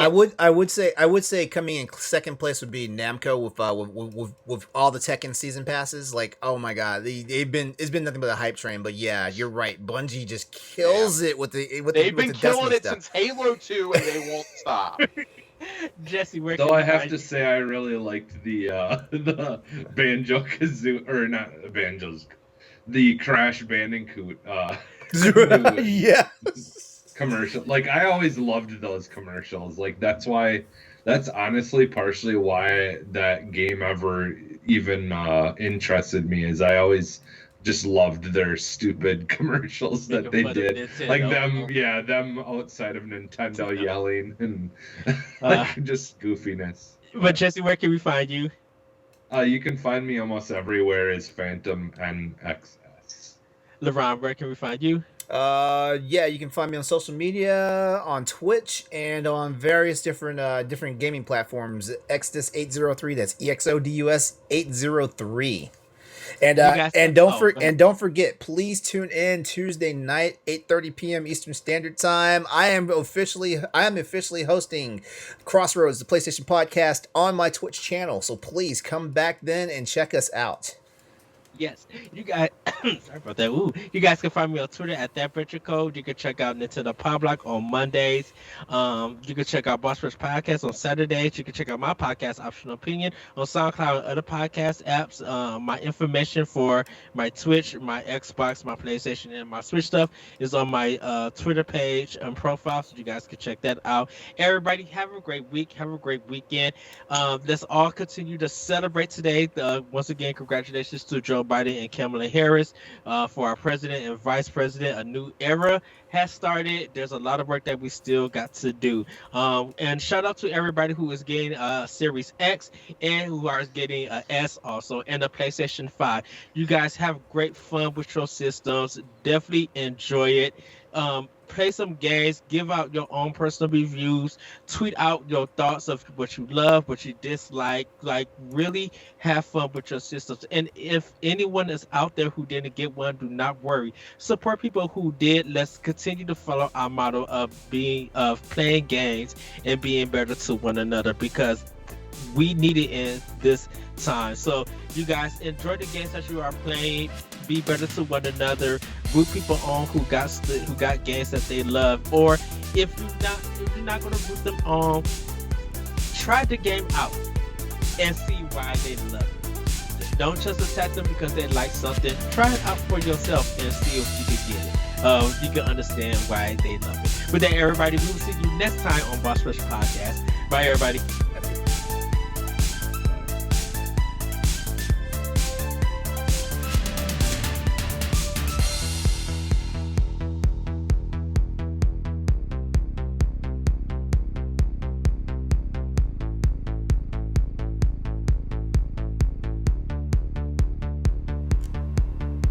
Okay. Anyway, what were we saying? We'll record a couple minutes of this and see what's up. Hello, everybody. Welcome to a special edition of Boss Rush Podcast. I am your nighttime host. What was it, LeRon? Throw it in the bag. No. It was Eddie. Get that bag, Varnell. Yeah, Eddie, get that bag, Varnell. Joining me is LeRon Dawkins. The I can't twerk. LeRon Dawkins, I can't twerk. And also Dan Murphy. Since it's 11 o'clock, this is DJ Dan After All Dark. right. Magic 105. You know, Saturday nights, I love hearing house music and hearing DJs go like that. Cause I with me being in Chicago, it's like B96. They play like all the dance and EDM house music, and I love that and everything. I am a sucker for some good house music. That's what I listen to when I go to the gym or go on runs. Like, I can't listen to anything Yeah. else. Nelly was talking about listening to some house music. She had threw it on, and I was just like, I gotta find my dookie booty. She gotta get that dookie booty. Nelly was just like, that one came on too. I was just like, that's the one. Because as a '90s kid, I was into house. My music teacher got me into house music, and at 5 p.m. on Fridays, they would play local house music. So we got I'm hoping. Follow me. I know what you're talking yeah. about. I know which one you're talking about. So follow me yeah. So that one was like really big in the black community. And then I guess like later on with it, we got like freestyle. We had techno and everything. It depended on where you was at. In New York, you had their own kind of house music. In Chicago, you had hard house, you had regular house kind of music, and then you had ghetto house, which was you had the dirty stuff. Yeah, ghetto house is always about whether it was with sex, whether it's like a certain exactly. thing. Yeah. The raunchy, the it was raunchy stuff, the stuff that the the raunchy stuff your stuff. mom be like, you don't turn that mess off. You know, we had Bang Skeet, we had Percolator, and it was Bang always skeet. Oh my god, taking me back. so. LeRon, I put Bang Skeet on I my know Twitter you did. page. Don't think I didn't hear it. So we had that in the Midwest, and I don't know what West Coast was, but Dan, what style of house? Because I know you got EDM too, LeRon. I'm gonna get to you, but Dan, what kind of house or dance music do you like listen to, or kind of heard be like, oh, I like this. I mean, growing up in the '90s, I didn't listen to house music. Like riding the bus, we listened to Puff Daddy. Yep. You know. But now it's like I'll just go on Spotify or YouTube and just I'll like look. I'll just put on house music and like anything that I like. That's a good thing about Spotify. You just hit the like button, and it keeps sending stuff your way. Yeah. You know, like I think the DJ I followed the most was Deadmau5. Okay. I've been to a few of his shows, but I mean, I'm not into like the hardcore underground, house music. But yeah, it's fun just going to shows. I know Cascade was a Cascade, big one. yeah. Kind of, Yeah, Cascade is good. We know Calvin Harris. But it was just like, so how buying a house like from Best Buy was different than buying house music at your local Yeah. music shop. You know, uh I have an album called Apple Tracks, and so it's like it looks like a box of Apple Jacks, but it's like has the three X's on it, and so you got Horror House. I had Master Tracks. I had like all this kind of different stuff, but then you go to Best Buy and you be like Best of '97 by DJ Yeah. Bill Yes. Bondic or something, or something like that. Chicago Horror House by CDR. I think it's CDR. You kind of had all of that manufacturer stuff with house, and it was something kind of different that you would get. But LeRon, I know you're into EDM, but so what kind of like house did you get into, or that It you was just mainly like you mentioned Cascade, and Cascade was my boy. Actually, I still love Cascade's music, but he has evolved like over the last like 10 years. But it's still easy to spot a Cascade song when a new one comes out. David Guetta, of course. And let's see, like. I hate to say it. I guess somewhere along the way I got really homogenized and stuff like that. So like a lot of the stuff that we hear like on like the top 40 stuff that technically is house and Yeah. EDM is a lot of stuff I'm into now. It's just easy to spot. But like if you open up my Spotify list, I tell you what. Hang on. Let me open it up right now. I can just I'll just throw some names at you, like someone like. Because we're talking house music, and I'm more of a Mhm. definitely EDM type of person now. it's for everybody to know that EDM is electronic dance. And you know what? I'm For that. lazy now because anything that fits under the genre, I just classify EDM. So whether it's like UK garage or whether it's freaking or whether it's just your drum and bass and all that stuff, I classify it all as EDM. But having all this access to music and just being able to like type in EDM and see everything, it allows you to be Yeah, lazy, it does. right? It does. Yeah. Like I could probably hear songs that I've heard 30 times and could sing the song. I couldn't tell you who sings Yeah. it, what the name Yeah, of exactly. it is, just because it like pops up on any playlist since the AI like knows what Yeah, you want. like for example, because and one thing I love is the daily mixes that Spotify gives, and and like here's an example, like my daily mix one: David Guetta, Dioro, Zoo, Gareth Emery, Swanky Tunes, Kazette, Benny Benassi's on here. Hey, remember the group IIO? Remember them? Yeah, it's like that's on my list right now. Marshmallow's on here. Shoot, who else? Alan Walker, This is Medusa, funny. I got like the same thing. It's Benny Benassi, Deadmau5, Artie, Wolfgang Wolfgang Gardner. Yeah, Cascade. See, I would have like DJ Funk, DJ Waxmaster, um, DJ Puncher, all the kind of Chicago Uh-huh. house ones and stuff. Bad Boy Bill, Bad Boy Bill. Oh my god, like that. Bad Boy Bill used to have some of the best music. Yes, so I would have like local DJs and stuff, and that's the kind of house I would That's a listen good to. one too. Yeah, and then and the reason why this is We interesting. can't forget the Swedish House Mafia. Yeah, yeah. Yeah, yeah. Um, so Streets of Rage 2 kind of as a good start for like house and dance for people when it comes to video games. Then, you know, it's so weird because you just hear the Video first game thing. music is like the gateway drug to EDM. It is. It is. Dude, so Mario Paint has the save and load thing on it, and that's literally house. It'd be like do do do do do do do do do do do do do do do, and I was just like, why am I twerking and juking to this? Come on, man. What the Mega Man 2 soundtrack, what was it? Metal Man Stage. Come on, you cannot tell me that's not some house music. You can't tell me that's not some Yeah, house that. music. or Mega Man 3, the Needle Man stage. Oh yes, yes. And I think that's why, because me and LeRon was talking about Luminous, and how Mizuguchi and stuff like with Tetris Effect and stuff, and even not Space Shuttle 5 and Res and stuff like that, with music and games that could actually be turned into some kind of like house music stuff.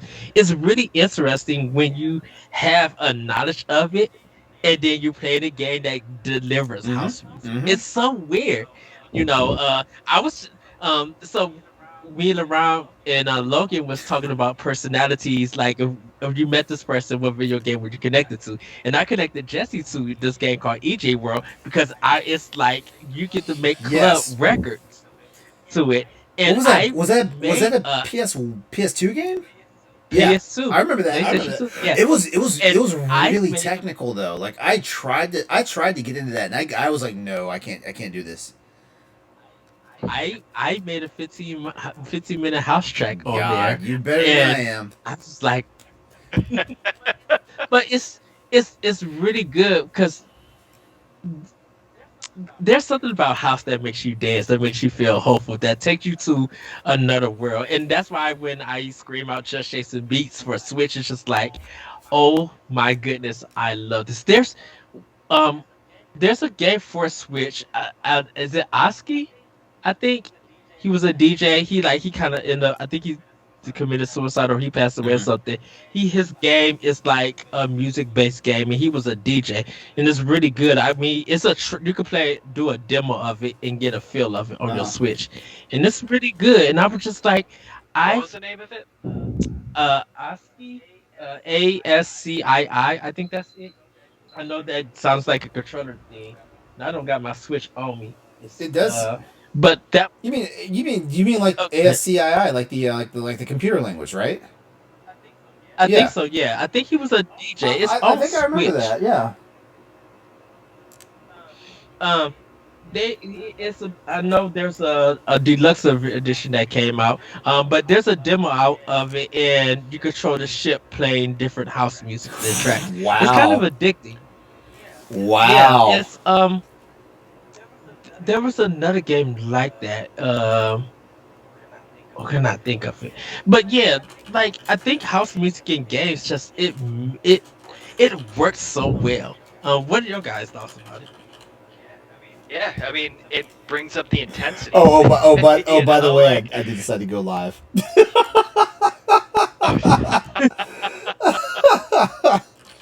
just for a few, just because. I just want to test it out, even though technically we don't have a fourth person in the panel, But I just want to see how it goes out later.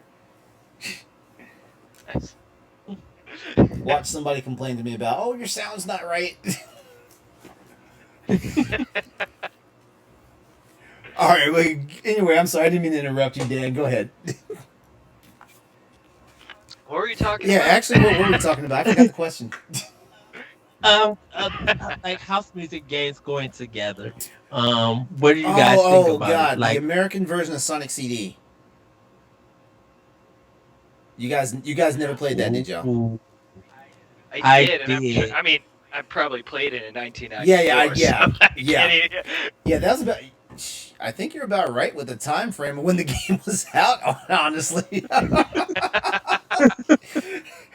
which I still say Sonic CD I is mean, probably what the best play Sonic. like PlayStation and Nintendo 64, like 96, Yeah, 95, yeah, right? Uh-huh. Yeah. yeah. As a matter of fact, a lot of the Sonic the Hedgehog games has had like very house-esque type music to them all. Yeah, Sonic 3 was really good. That was the one. I guess MJ had something Yeah, to do with the music in yeah, Sonic 3, and he still owns the rights, so you don't see Sonic 3 on any other platform yeah. right now. But yeah, I remember like the final boss in that one having some pretty intense house music vibes to it. What other? I'm trying to think what Uh, other games that has like house music stuff to it. I feel like most fighting games do, Yeah. right? Oh, definitely. Like Street Fighter yeah. 3 Third Strike soundtrack. Oh my god. Oh Yeah. Oh yes. my god. Oh, Yeah. that soundtrack That is that soundtrack perfect. sounds like you were meant to go into the club. Yes, yes. There's something about the jazz in the house beats that just it Mm-hmm. works. It's like I had that game for Dreamcast. I played it nowhere else besides Dreamcast, and I went hard on that game. Okuma is my main on that game, but yeah, that soundtrack is mwah. Um, I know we mentioned Lumines. Uh, hmm, I don't know if there's any other game. I mean, I feel like most more recent games, I feel like his whole orchestra rather than going towards the, computer technical Yeah. stuff, right? Yeah, Like I'm trying to think of any modern game that really does like heavy house music in it. And Yeah, I can't. I can't think. I can't besides think of anything off the top of my head either. besides just Shapes and Beats, that's the last one I could Yeah. think of. Even though they got licensed house music, the game is like it it lives off of dance music. I feel in like there. Yeah, I feel as like a most game. video game music nowadays just it all just blends into EDM. It doesn't. So like you'll wind up with like a house track, on the soundtrack. You'll Mhm. wind up with something that's particular, as like drum and bass. You'll wind up with something that's like garage, like or two step or whatever. You wind up getting a mix, but it all seems like overall the soundtrack itself is just EDM. Like Tekken, like for example, Tekken 7 soundtrack, man. Like there's some really hard like EDM beats on that soundtrack, and of course I play Tekken all the time, so like it's really easy to get swept up in the game because the music's hot. Tekken. A series two. A series that was serious and then it gets wacky. Like Tekken's always been wacky. What are you talking about? Like the moment you had animals fighting, it was a wrap. But shit, after looking at Bloody War, you'd be like, Well, oh, we see okay, that Bloody makes Roar sense. was at least Bloody Roar was like everybody's an animal, like. But that was the theme. Exactly, exactly. Yeah, everybody had like, well, yeah. If I'm not mistaken, these are all humans that shapeshifted into animals. That is Yeah. true. Whereas That in is- Tekken, like you're fighting a whole bunch of martial arts people, all of a sudden a kangaroo shows up, and it's like, excuse me, like what the? Oh, No, Tekken Tag Tournament for Wii U when one of the characters looked like Waluigi. That's got the big mushroom hat on, and that's big. You get to customize your characters and Tekken Tag oh Tournament for man! Wii U. All I'm saying is Anna Williams in the Zero Suit Samus outfit, man. That almost made me buy Tekken Tag Tournament for the Wii U. Oh my god. So, but yeah, I think house music in games or EDM in games, it just, I think we had a discussion, and I know I haven't had this discussion with you, Dan, but we were just like, music in indie games are coming almost like Nintendo level of memory that it's becoming a favorite. Like you can hum it and stuff. And it's weird to hear an indie game have a soundtrack that I have to have that physical, or I got to get that digital. Like, Are you talking have about you Greece? ever? Are you Oh, talking about that one? Greece or Gree? I always mispronounce Greece. it because it's French, but I remember when I first saw it, I was like Gris, and then I was like, no, that doesn't sound right. I said the same thing. Gree, the Mhm. messenger, uh, the gardens between, like Papa and Yo, like there's a lot of games that have a sweeping soundtrack that is an indie that you never think, and when you get it, you be like, I love the soundtrack. It's very calming. It helps me do stuff. Like, do you feel that same way, Dan? Like when you get an indie and you hear the soundtrack? I think indies, like, the games are so personal to the developers and Yeah. the composers that, like, all the music fits the game so well. Have you guys played Celeste? I played some of it. I haven't, but I haven't Yeah, started it yet. It's like I have it on I play Xbox. I So played it's some of it, but like it's a frustrating game, so I put it down. so, like, it's about a girl climbing a Yeah. mountain, right? Like, in theory, the stakes aren't high. It's like the stakes are the same as you playing the game. You could just put it down and walk away. Celeste, like, the girl can walk away from trying to climb the mountain. But it's like every song, especially in the last level, like Summit, it's like it just makes you feel like you can do this. And, like, I feel like with indie games, the composers are always just Hmm. making because you're graphically limited, right? Hmm. So, like, the music has to enhance the Yeah. environment. So, I think that's kind of where you're going with it, Ed. Yeah, Rhyme is a perfect example where the That's a music good one. is the narration. Mhm. Yeah, it's like the music is the narration of the game, and it complements what's going on. But it's just like I still think that almost close to the end of the game, when it's raining, just that piano accompaniment alone, it's just like you don't want to finish the game. Like, I literally want to cry sometimes when I hear it, because how moving it is. Oh, go ahead. Actually, I was thinking I just pulled my Switch up because I think all those games by Supergiant are they have like some really good like nice soundtracks like Bastion, Transistor, of course Hades. Um, yeah, Oh, Hades yeah, is like so good. the music is engrossing. It pulls you in. Uh, Have you played Hades, Ed? Yeah, I have yeah, Hades. like Ed and I were both on Hades at the same time until Foregone came out, and then and then we are both on Yeah, Foregone. shut up. We're gone. I got to the fourth boss and I beat it. Did I? Nice. I I beat the fourth boss too. Like it's like the female version of those teleporters, right? Yeah, I beat her. Yeah. Yeah, yeah, that was a good fight. Of course, it took me 2 tries. It took me Oh six. snap! You had that hard of a time? I didn't have that hard of a time. I suck at roguelikes. I, is it roguelike though? I feel like it's not. It's not it's not so much roguelike as in the dungeons moving around or anything. Yeah, Right. It's the roguelike factor of you losing half or you losing have to or repeat your yourself stuff. multiple times. I mean, it's more approachable than other roguelikes. Oh This is yeah. why I like it. Yeah. So, other roguelikes, I'm just like, oh, I can't fuck Yeah, this. because I have freaking whatchamacallit. Well, I haven't bought Dead Cells yet, but I already know like I'm gonna be pissed off, and it's my type of game. I like those games. Yeah. Yeah. So Is Diablo a roguelike? I think the dungeons stay the same in Diablo. yeah, the Okay. dungeons stay the same. I need to finish that on Switch, Diablo 3. But I don't know where well, no, I can figure it out. Oh, you have Um, plenty of games you need to finish on Switch. Shoot, I got a little. I'm starting to get a little collection here, and that's just physical games. Like I got a whole bunch of freaking digital games on here, and it's like, man, I haven't even started that. Like it says like 1 minute played. exactly. Dan, I'm so glad it don't have the Xbox and PS4 compare feature. You would see my list of games and be like, Eddie, what is this? Be like, I got you on yeah. Switch here, and it's like LeRon just said. It's like all 1 minute games. I'm like, what's this guy doing? Because I don't got LeRon yet on my Xbox or my PlayStation. I will add you. If LeRon saw my list of games, he would be like, Eddie, you need to find somebody in love. You know or, what? You know or what? When it's a game that I'm not sure if I want to put that much time into, you can cheat on the freaking PlayStation because you can just log into the guest account and start that game up.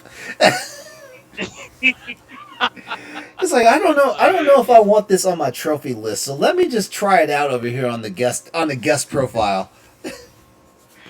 My favorite thing to do is ask Ed what you're playing, and he'll come back to you with a paragraph of games he's playing. Yeah. And then you ask him next week, maybe one of the games. Yeah. He's playing. It's like, dude, it's like, where did you get the time, man? Shoot, my brain would be sliding out of my ears if I played as many games as you play in a week. I play 2 games at a time. I got like one serious time investing game, and then on the outside, I just like have something that you can play for 5 minutes. Like and put for away. example, here's all my physical Switch titles, and you guys are gonna laugh at me when after I name them all. I tell you which ones I've beaten. Here are all my physical Switch titles: Bayonetta 2, Monster Hunter Ultimate, Monster Hunter Generations Ultimate, Zelda Breath of the Wild, Final Fantasy X, Final Fantasy X, 10-2, Astral Chain, Final Fantasy 12, Luigi's Mansion 3, Catherine, Streets of Rage 4, Burnout Paradise, and the Mario 3D All Stars game. Now, you guys want to guess which games have been beaten out of that? Exactly. That's the only one. And that's the physical games. I have digital games I have a ton of digital games on here that I've not beaten. I beat Bayonetta 2 because I beat that on Wii U, and of course I beat on Switch. I have Bayonetta 2 on the Switch, a physical copy, and I haven't tried it. You have to play it. You have to play it. Just take it on my PlayStation Crossroads authority. You have to play it. Yes. Streets of Rage 4 I have beaten. I own the digital and physical. Then I would say this right now. You see who's the character there's a character that's in there, a black character, not Axel. But there's a black character in there that LeRon could cosplay as. You talking about the police officer guy, right? With the yellow shirt. Okay. Yeah. Okay. You think so? I have to look at that guy again. Hold on, actually. I'm gonna tell you my physical games. He's going. He's going to get the jacket. Hold on. Speaking of which, what's on Go ahead. Game Pass? All right.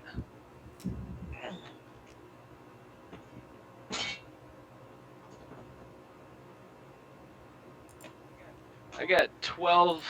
You got 12 physical games? Yeah, I got Breath of the Wild, Link's Awakening, Mario Odyssey, 3D All-Stars, Mario Kart, Paper Mario, Luigi's Mansion, Dragon Quest, Golf Story, Mega Man X, and Bayonetta. Am I supposed to guess which one of those you've beaten? I don't know which ones are. I mean, I beat Odyssey. I beat both Zeldas, and in Paper Mario, I just beat that recently. That was a and I gotta get ready to get Age of Calamity, which I don't know how long it's gonna take me to play and beat that one. I've never played a Warriors game. I don't know if they take a long time or anything.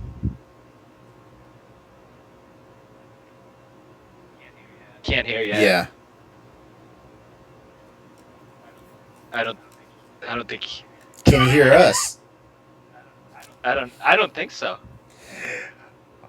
Wait. Maybe. Wait, Oh, hold on. there Maybe we should just keep his mic muted because he's probably about to throw us like his 1,200 like Switch games.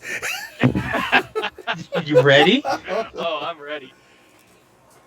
All right, we'll see you guys Right? tomorrow morning. Hey, do you know is it Jim? Oh, wait, is that Fire Emblem Warriors?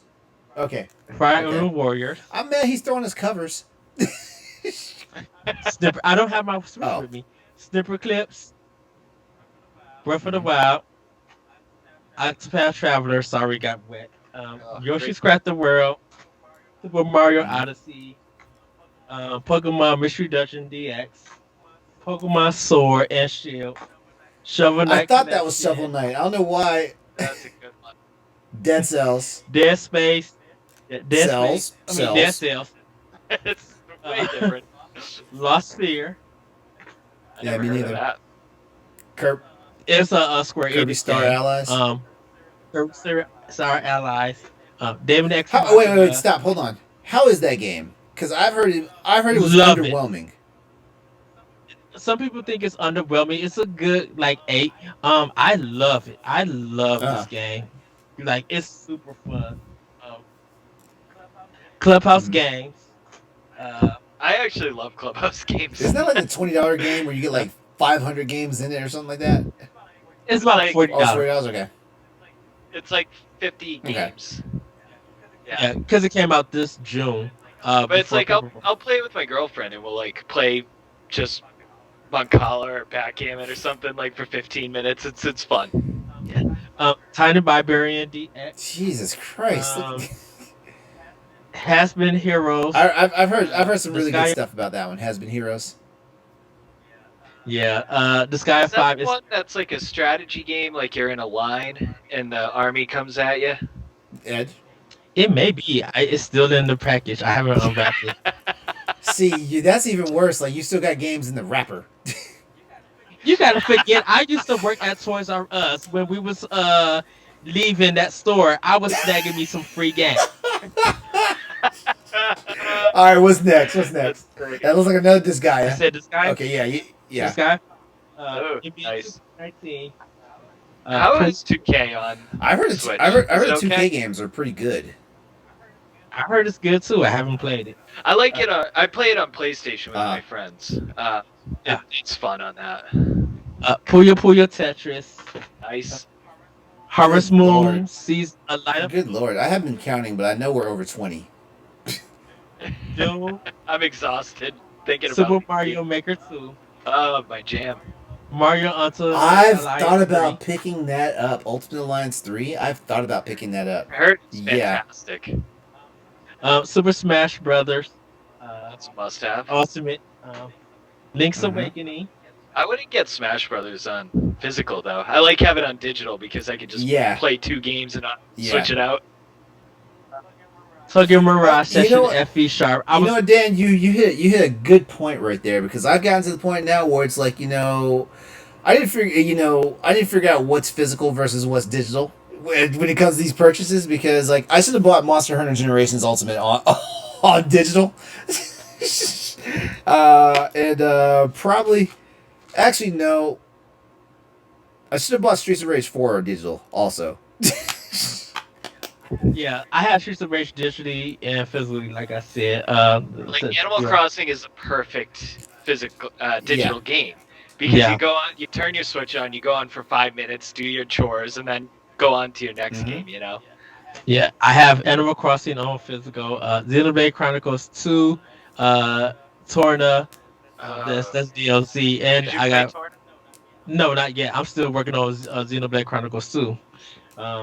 Paper Mario: The Origami King, Rayman Legends, Assassin's Creed 3, Mega Man 11, Mario Rabbids. See, I have the digital Mario Rabbits.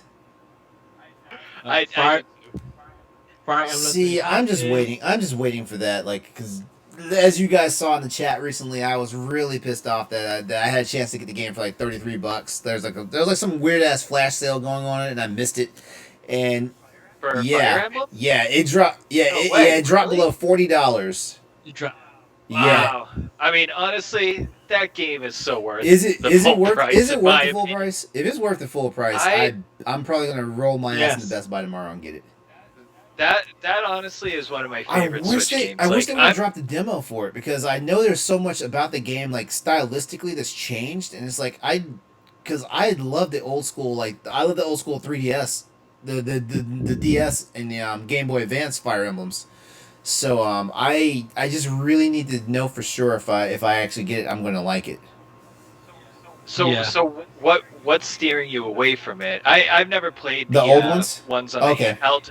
I played it on Wii and I played the one on GameCube, and I loved those. I just is it still a strategy like is it still like the strategy RPG? Is it still that? So Yes, very much a strategy RPG. because I got what's the game?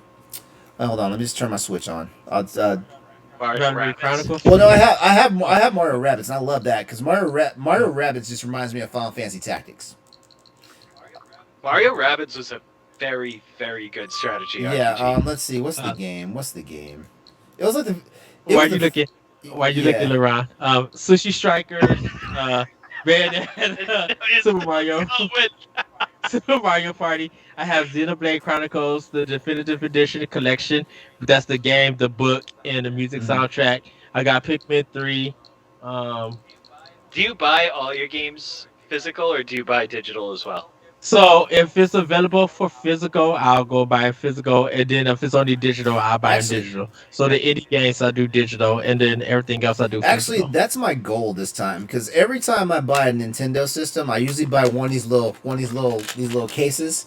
And my goal this time is to finally fill one of these things up because my one for my Game Boy Advance, actually my Game Boy Advance had a lot of games. I was buying those games like they were going out of style, especially when there was good ones like Advance Wars, for example. Like I was eating those games up, but Advance Wars is but when good. I had my Have you played Wargroove? That's the one. That's the one.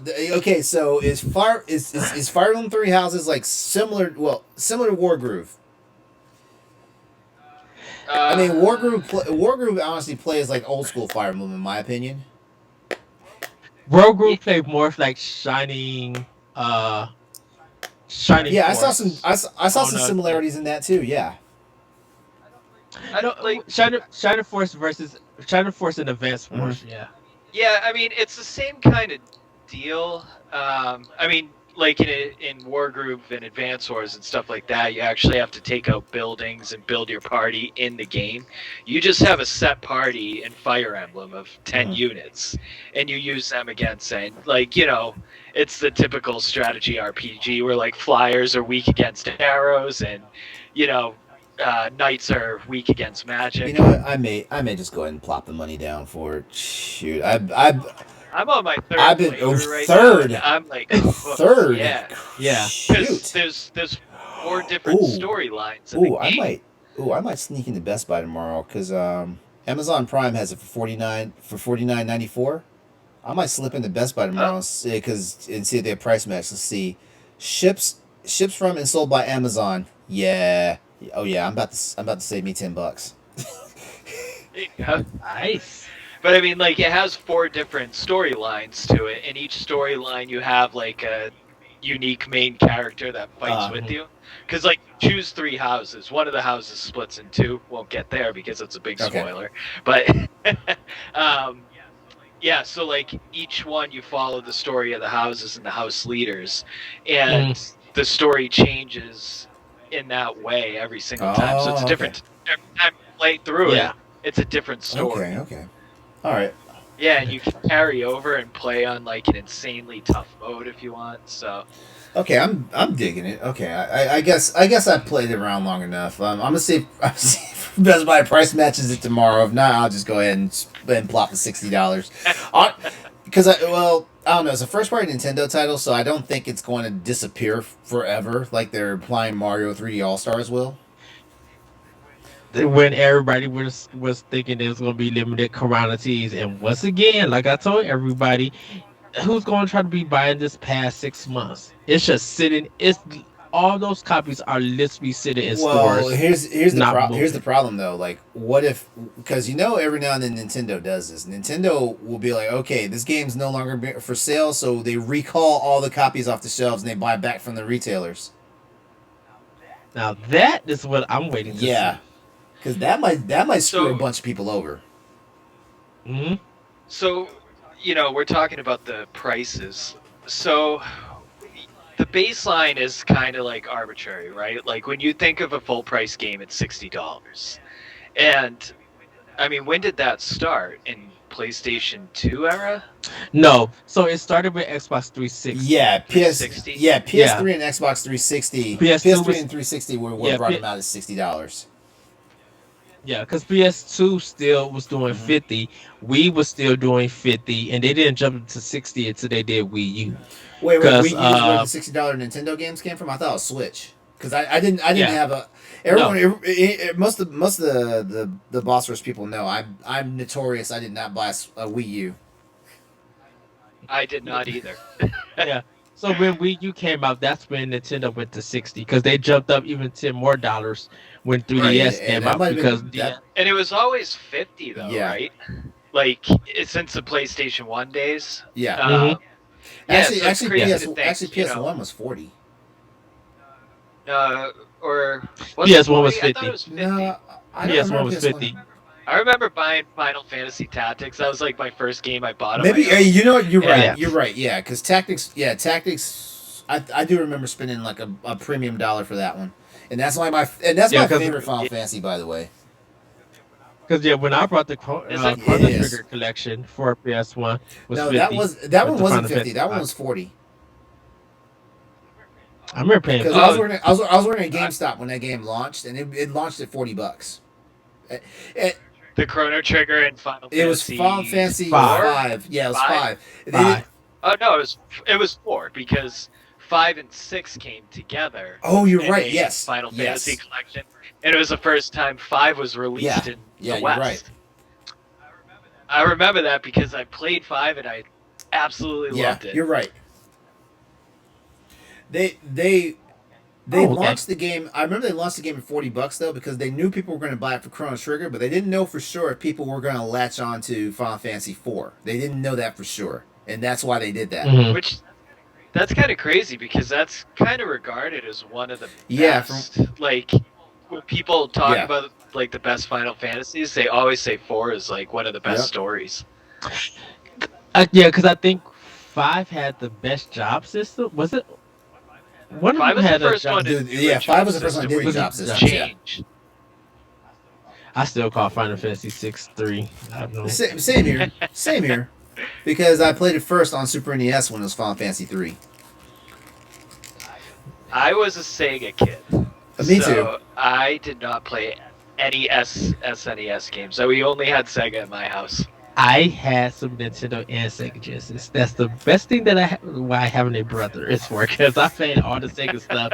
And that's how that sports talk ended up with me talking about Joe Montana on Right. Sega Genesis. And then because Joe Montana was supposed to be Madden NFL. Oh, I didn't know that. Yeah, because EA made Joe Montana, I think, for Sega, and then it changed to Madden, and then they switched it for Sega. And stuff. Okay. That makes sense. I was also a Sega Genesis person, but I used to have I had a buddy that, you know, like whenever one of us got a game that we really wanted to play on the other system, we would just trade. So hey, when Secret of Mana was out, like, you know, like he gladly took my my Sega Genesis to play Legend of Oasis. Remember that one? Yes. That was Yes. one of the ones that really pushed the Sega Genesis, like the tech for that one. Yeah, Mhm. as a matter of fact, those Yep. last few Sega Genesis games that came out before Sega went bye bye, those games pushed the tech on that system. They Vector were Man. like virtually 3D Yeah. games. Yeah, they towards were, the end yeah. There, you know. Yeah. Let's see. Vector Man, Comic Zone, Comic Zone, that was a good one. Eternal Champions, Arrow Flash. There was another Namco game. What else did I? Michael Jackson Moonwalker, Awesome Beast, Streets of Rage 1 and 2, 3 wasn't all that. Gunstar Hero. Gunstar Heroes. Yeah. Oh yeah. Shinobi had the Spider-Man. Yeah, no, we have was Revenge awesome. of Shinobi. Yeah, Revenge of Shinobi had the Spider-Man. Yeah, that was crazy. It had a lot of pop culture stuff. They had Spider-Man, had Godzilla. They had another one. They had King Kong. They had Spider-Man, Godzilla, King Kong, and they had like quite a few pop culture references in there. I think they had like Beavis and Butthead too, didn't I they? I did probably. Shoot, I don't remember. Shoot. But the Shinobi series was great, man. Because God, Shinobi 3, that game was hard. but it was so satisfying. I thought Shinobi 1 was hard Oh because well, I had that for the Sega Shinobi Master 1 System. was hard. I was a kid. I was like one of those kids who would play the first level over and over and over. So like Shinobi was my favorite game. I would get to level 2 and that'd be the best time of my life. There was a Sega Genesis game called The Last Battle. Yes, I know. For some strange reason, it was basically Fist of the North Star, but they couldn't get the licensing for the names, so they had to call it The Last Battle. But every single character was a character directly from Fist of the North Star. They even look like them. Which is funny because Fist of the North Star was on the Nintendo. Oh, is that might have been NES. why? That might have been why. Could have been a licensing issue. Was Mortal Kombat on both It was. systems? Or was it just It was. Sega had Axel blood and Nintendo had the green blood. Well, this is the thing about it. Sega had the blood, but you had to put the cheat coding to get it. This is when Sega was doing their own ratings thing, and Super Nintendo wasn't. So after they had the Senate hearing about Night Trap and all of that stuff, That was such a shit show. yes, the ESRB came into play, and then so Nintendo was just like, well, since we got a rating system, they allowed Mortal Kombat 2 to have the blood, and because it was M-rated, so Nintendo was just like, yeah, go ahead, put everything in it, and that's why Mortal Kombat 2 is so better on the Super Nintendo. That is true. Genesis. That is true. So- That is true. Like the Super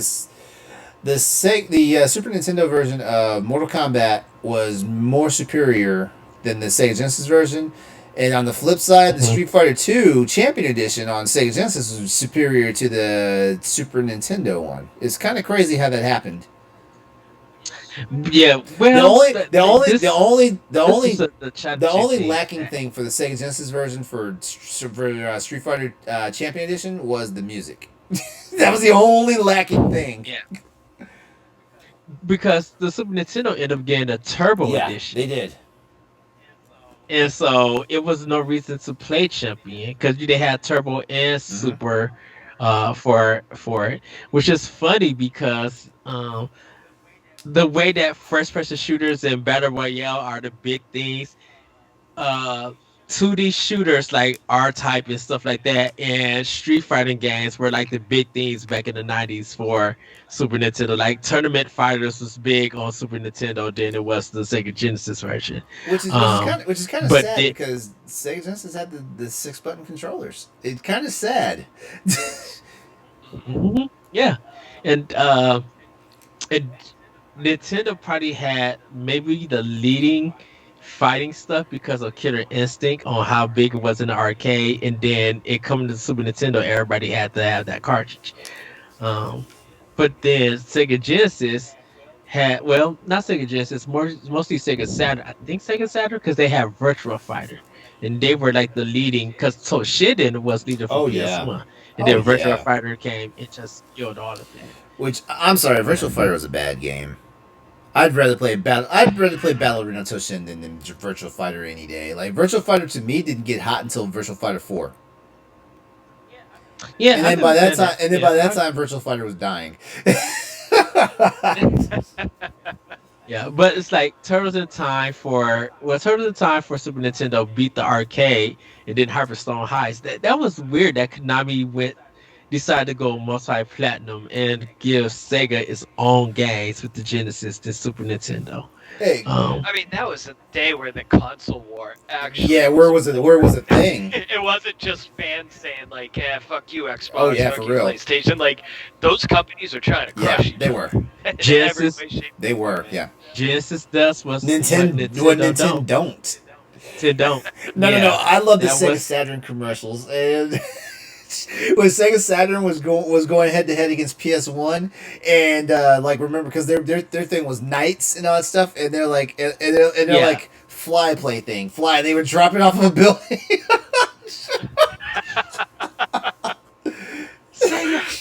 They had Ice Cube in this ad. It sucks though because like Sega put all that marketing into Sega Saturn and it flopped. And I loved my Sega Saturn. Shoot, did it flop harder than? What's that? I said, did it flop harder than 3 Duo? I don't think nothing flopped harder than that.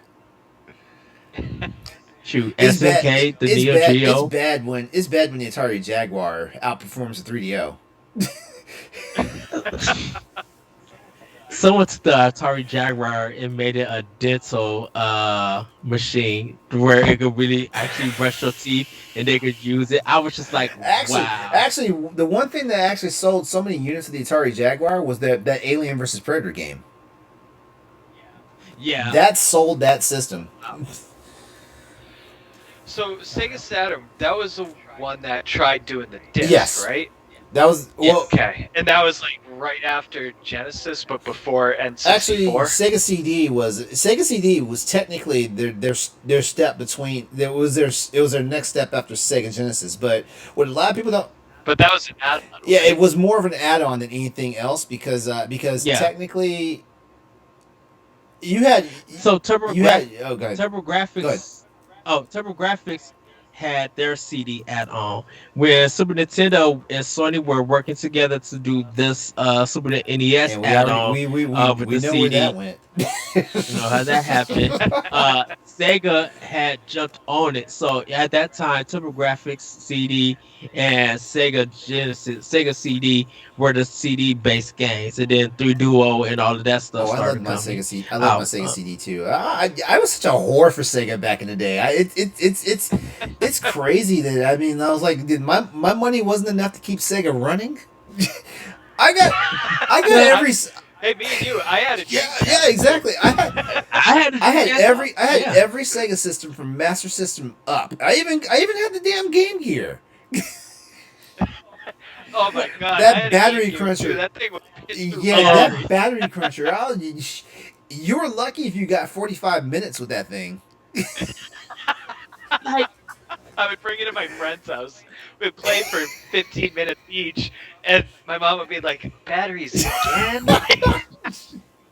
We used to take the Casio adapter and hook it up to the Game Gear, Would that and work? just power That the worked? system. You Yeah. never burnt Yeah. your system out? Nope. Wow. So, Because I actually Now, if you had a Game Gear and you put a Game Genie in it, then your batteries last 8 minutes. I actually burnt up my NES system doing that switch. Because something happened to because like back then like the freaking power cords were so flimsy that Yeah. so I tore up a power cord and I can't remember what I was using to sub it, but as soon as I found a plug that actually fit into the adapter port, I was using that and burnt my damn NES up. I mean, one day I was playing it and it was fine, and the next day I turned it on, nothing. yeah. Another thing that was prevalent with the NES systems back in the day too. Like if you kept them plugged into the wall, well, and even if they weren't turned on, eventually the power pack would burn out. So after my second or third power pack, I learned to unplug the power pack from the wall after I was done playing. Yeah, that was a thing. Yeah. I used to play so much Sega and so much Super Nintendo. I actually beat Sonic 1 and 2 all the way through with no codes. Oh, Of I course, did. like I said, did, Streets I of did Rage. use I did use that crazy ass code for Sonic 2. I did too, Remember but then codes? oh, go ahead. Oh, I was yeah. just gonna say that was all I had to say. Remember Yeah. codes? They were awesome, man. I actually beat Rygar and Bionic Commando full through, like a straight playthrough. Wait. Okay, hold on. because Bionic those- Commando, you don't have to cheat. Were you talking about NES? Bionic Commando? Okay, Yeah. you don't have to cheat for that. No, Yeah. I had to cheat for Rygar.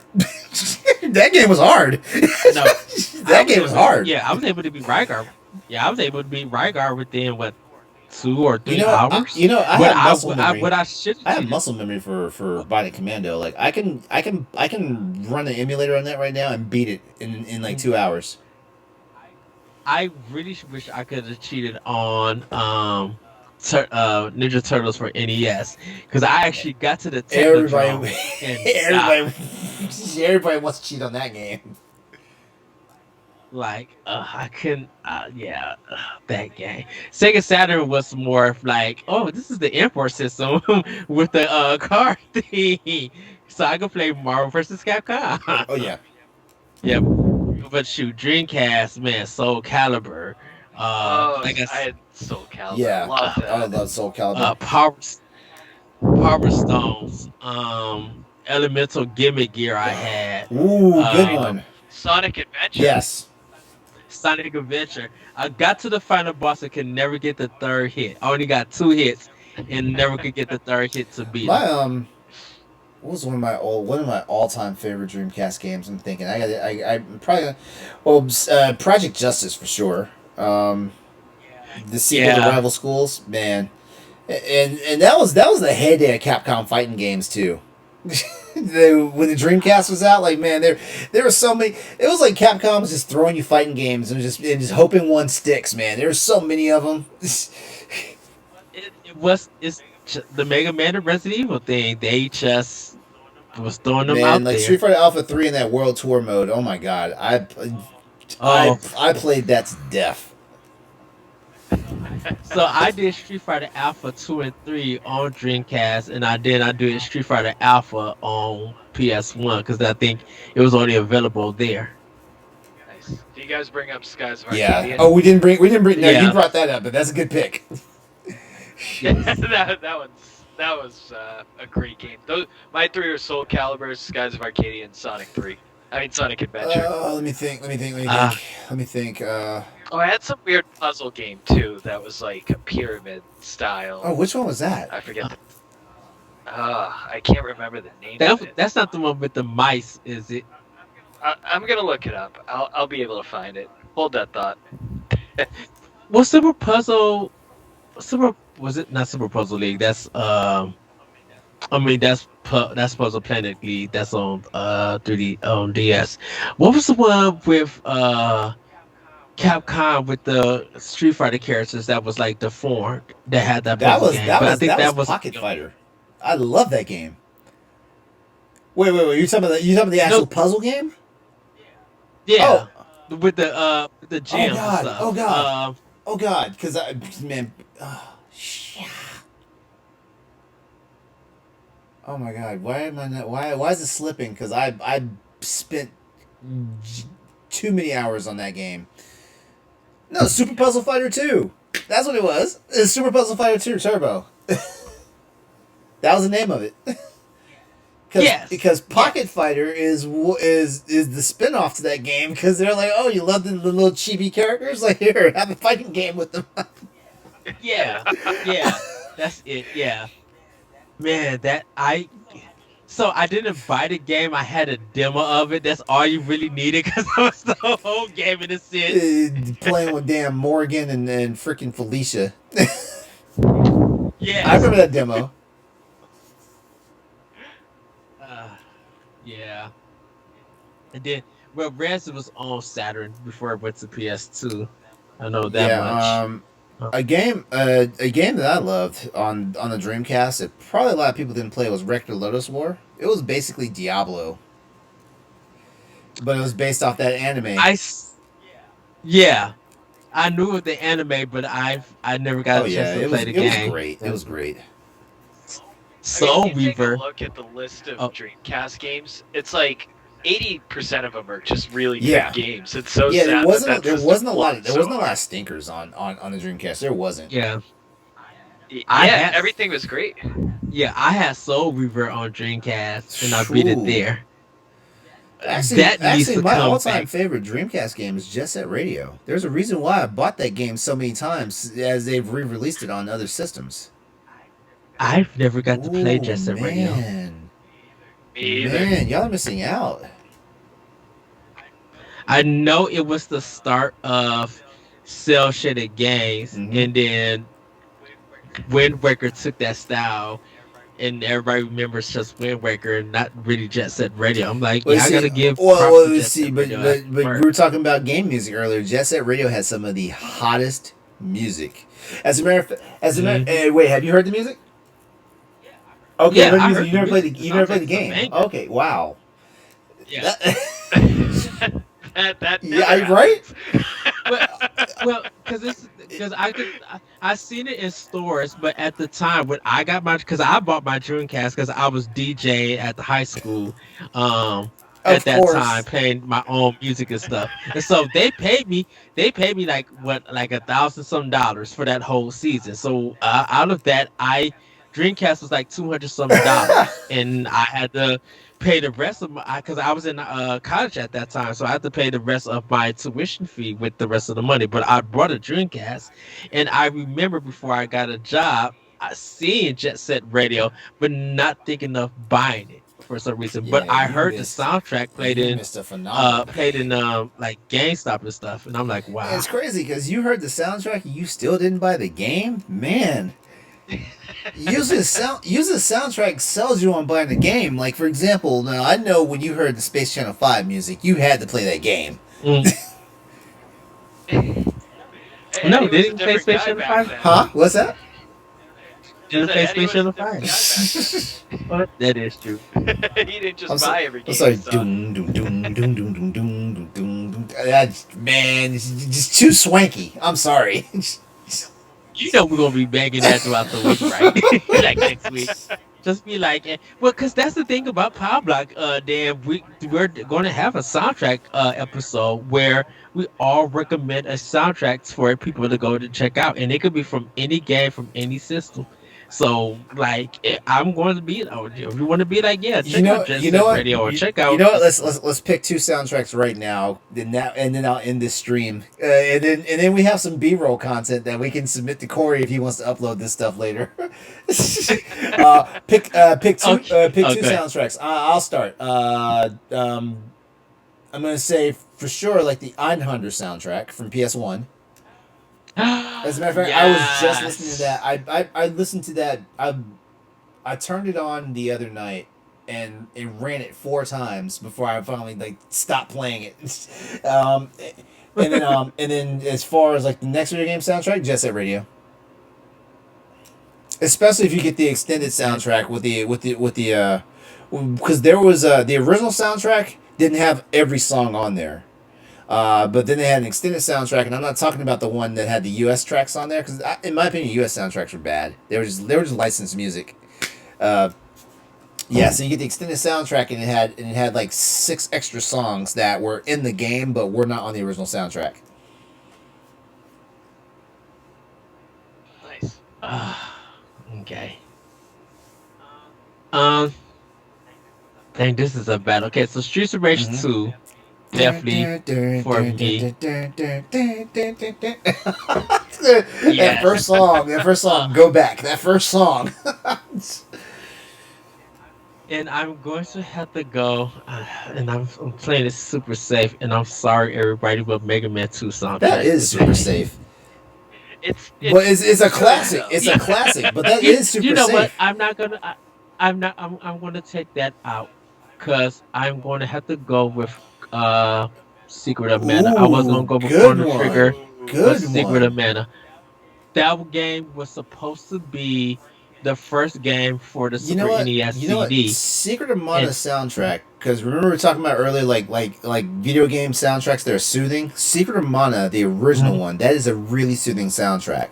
Like it's something you can hum to, but at the same time, like there's never a moment where it gets you like super amped up. It's just relaxing, even though you're sitting there beating the crap out of stuff. The entire game. Yes. Even the boss battle music is all like all like serene and just it's like, oh, we're just relax, just fight, cast your magic spells.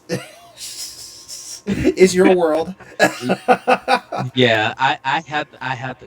I love that game. I think ever since I was a kid and listening to that soundtrack, just the flutes and the harpsichord, it was just like, what is this game and why does it sound like this? Like, I played it once I beat like the Legend of Zelda Link to the Past. I was playing Secret of Mana like crazy, and that led me into Secret of Evermore. So. See, he said Link to the Past, and I was like, I thought that would have been his safe pick, because like the Link to the Past music was amazing, and oh yeah, and yeah, I mean, shoot, just I'll say this: like the Super Nintendo had like whatever they were using to process the music was like the best because like just like Legend of Zelda: Link to the Past, like the overworld music, and hearing the cymbal in the background, it's like video game systems weren't doing that back then.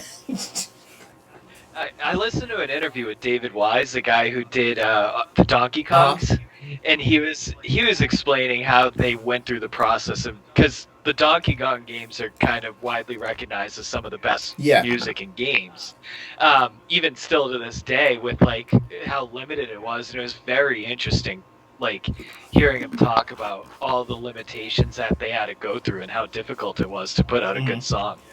Yeah. Sony did Super Nintendo's sound chip, so that's why it sounds that crystal clear. Yeah, so their audio subsystem is called the SSMP, which is a dedicated single chip consisting of an 8-bit CPU and a 16-bit DSP and 64 KB SRAM. It is designed and produced by Sony and is completely independent from the rest of the system. It is clocked at a nominal 24.576 megahertz in both NTSC and PAL systems. It is capable of producing stereo sound composed from 8 voices generated using 8-bit audio samples and various effects such as echo. All right, Dan, what's your 2 soundtrack picks? Well, I'm gonna go with Sonic. Nice. Sonic 3 is a good one. That might be a safe pick because I mean it's just it's good. good. Everybody knows it's about good it. Though. I've been like tossing up a few things for the second one because there's a couple that I'm thinking of that are just so different. I was gonna say Skyrim is really good with their score just because it fits the narrative and like the feel of the world. Or I was just gonna go with Final Fantasy VIII, which is just great music. Okay, I can see that. Actually. Okay. I do not like Final Fantasy VIII. That battle system. Yeah, like the game. The game leaves much to be desired, and I'm so glad that we're not like broadcasting Crossroads because Nellie's cousin, she just jumps on me whenever I go after Final Fantasy VIII. She loves that game, and I'm like no, that game about ruined my PlayStation life. That's me. That's actually me and Corey. So he doesn't like 7, but loves 8. I love 7. He doesn't love 8. I thought 8 was the worst. Not only the worst battle system in the series, but the story was so dumb. Exactly. It was Final Fantasy 90210. I mean, you hired a sniper who can't shoot a gun. Give me a break. Or just the whole fact that like the world's coming to an end, but I gotta find that girl that I saw at this dance for like 2 minutes. It's like, really, bro? And then they're all part of the same orphanage. Give me a break. That game was a mess. That game was a mess. The bad thing about this, I need to buy it on Switch so I can play. What, Final Fantasy VIII? What? Yes. Why? I thought you were just part of this conversation with us. You don't need to be a completionist. You don't. Like, take it from me. Like, Final Fantasy 9 is coming out physical as Switch. As a matter of fact, Celeste has convinced me to get 9. Because it's I think the 23rd or 27th. Oh yeah, I'm buying 9. I'm buying physical 9. I think 9 is probably my favorite Final Fantasy. Because I'm with you. Tactics is probably my favorite, which also out of the number ones, I feel like 6 is the one. My rank would be 9, 10, 12, 7, 6. Wait, 9, 10. Okay. 9, 7. 10. Oh, 12, then 7? Yeah, 12. See, I gotta see what the draw is for 12 because when I originally played 12 when there was a PS2 release, I did not like it, but I have it now for the Switch. The the story is not cynical, but I like the combat system and the way that it just flows. I Okay, love so I played it twice. The second time, I actually really liked the 12? story. story. The first time I had a very hard time following it Yeah, because they throw a lot of shit at you, and it's like the names are all bizarre, so it's like hard to remember the names. But the second time around, I like really stuck with it, and the story was good, and I love the battle system. and I love Sid in this one. I love Sid being evil in this one. Like this is, and plus he's a little bit hot. But I look. Sid is hot. There's a bald headed guy that was in there that who dies a little bit. He's hot. And then the one what the elf one with the ears with the black outfit. I cannot think of her name. Fran, or Fran. Fran, Could, Fran could get it all day long. She is hot as ever. I don't care about Ash and Vaughn and no that no. So I think Vaughn was kind of just a throw-in character. Like He Yeah. really was. Yeah. I feel like there's no point of Vaughn or Pinello. Like I mean, Balthier says through the whole game, I should be the lead. You know. So it's like they could have done without Ash and Pinello or Vaughn and Pinello. But the cast of Final Fantasy 12 works for me, and that's what I liked about it. I'm telling Yeah. you, Nintendo can get some more. Nintendo Square Enix can get some more money from you right now if they put Chrono Trigger on the Switch. They get some money from you right now. Like I wouldn't even blink. And you know what? If they sold it for I was just about to say that. Even if they overcharge, I'm going to buy it. I think what they would probably do was put it on Nintendo Online. Don't do Switch that. Online. No, don't do that. No. Because which one do you want? You want the DS I version want the that DS came version. out, or I want the Okay. DS. I want the DS Then version, yes. which was the port of the PS1 version. Yeah. yes, without the Yeah, loading. exactly. Yeah, No, they but put. Nintendo won't No, get my Nintendo Square won't get my money for Chrono Cross. That game infuriates me. What? That game was great. That game was nonsensical, when questionable you concept. Also another great when you realize concept. yes, when you realize that Chrono Cross was taking place on in the multiverse of the Chrono Trigger universe, it makes better sense.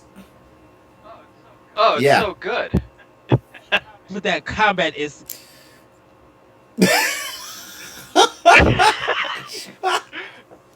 It's not bad. Trust me. It's Trust not me, the that's best, not the but that's it's not the bad. worst combat system that Square Enix has ever thrown our way. I'm looking at I'm looking Oh, at Final yes. Fantasy 13. Final Fantasy 13. no. I'm looking at Saga Yes, Frontier. yes. Final Fantasy 13's battle system was the Yes. worst. Final Fantasy 13 battle system was okay. You go ahead and play. You go ahead and play Saga Frontier, and let's see if you make it I through played that Saga game. I played Saga Frontier. And I will Yeah, play before I played Frontier Final Fantasy over 13. Final Fantasy 13 10 Yeah. out of 10 times. Agreed. There's not enough alcohol in the world to get me to say Final Fantasy 13 battle system is better. Okay, that I agree. Look, that I agree with now. Oh God, this is good, man.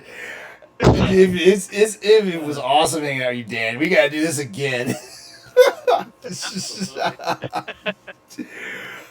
Well, everybody, that was just us talking some extra Watch Rush podcast stuff. I think send it to them for Thanksgiving. I think this would be a good Thanksgiving Actually, episode. this would be great. to This would hang be out. great. Yes. So everybody, this is a fun Thanksgiving episode. I don't know how long it is, but it is about an hour and 11 minutes right now as of this recording. then that's good. LeRon, where can we find you?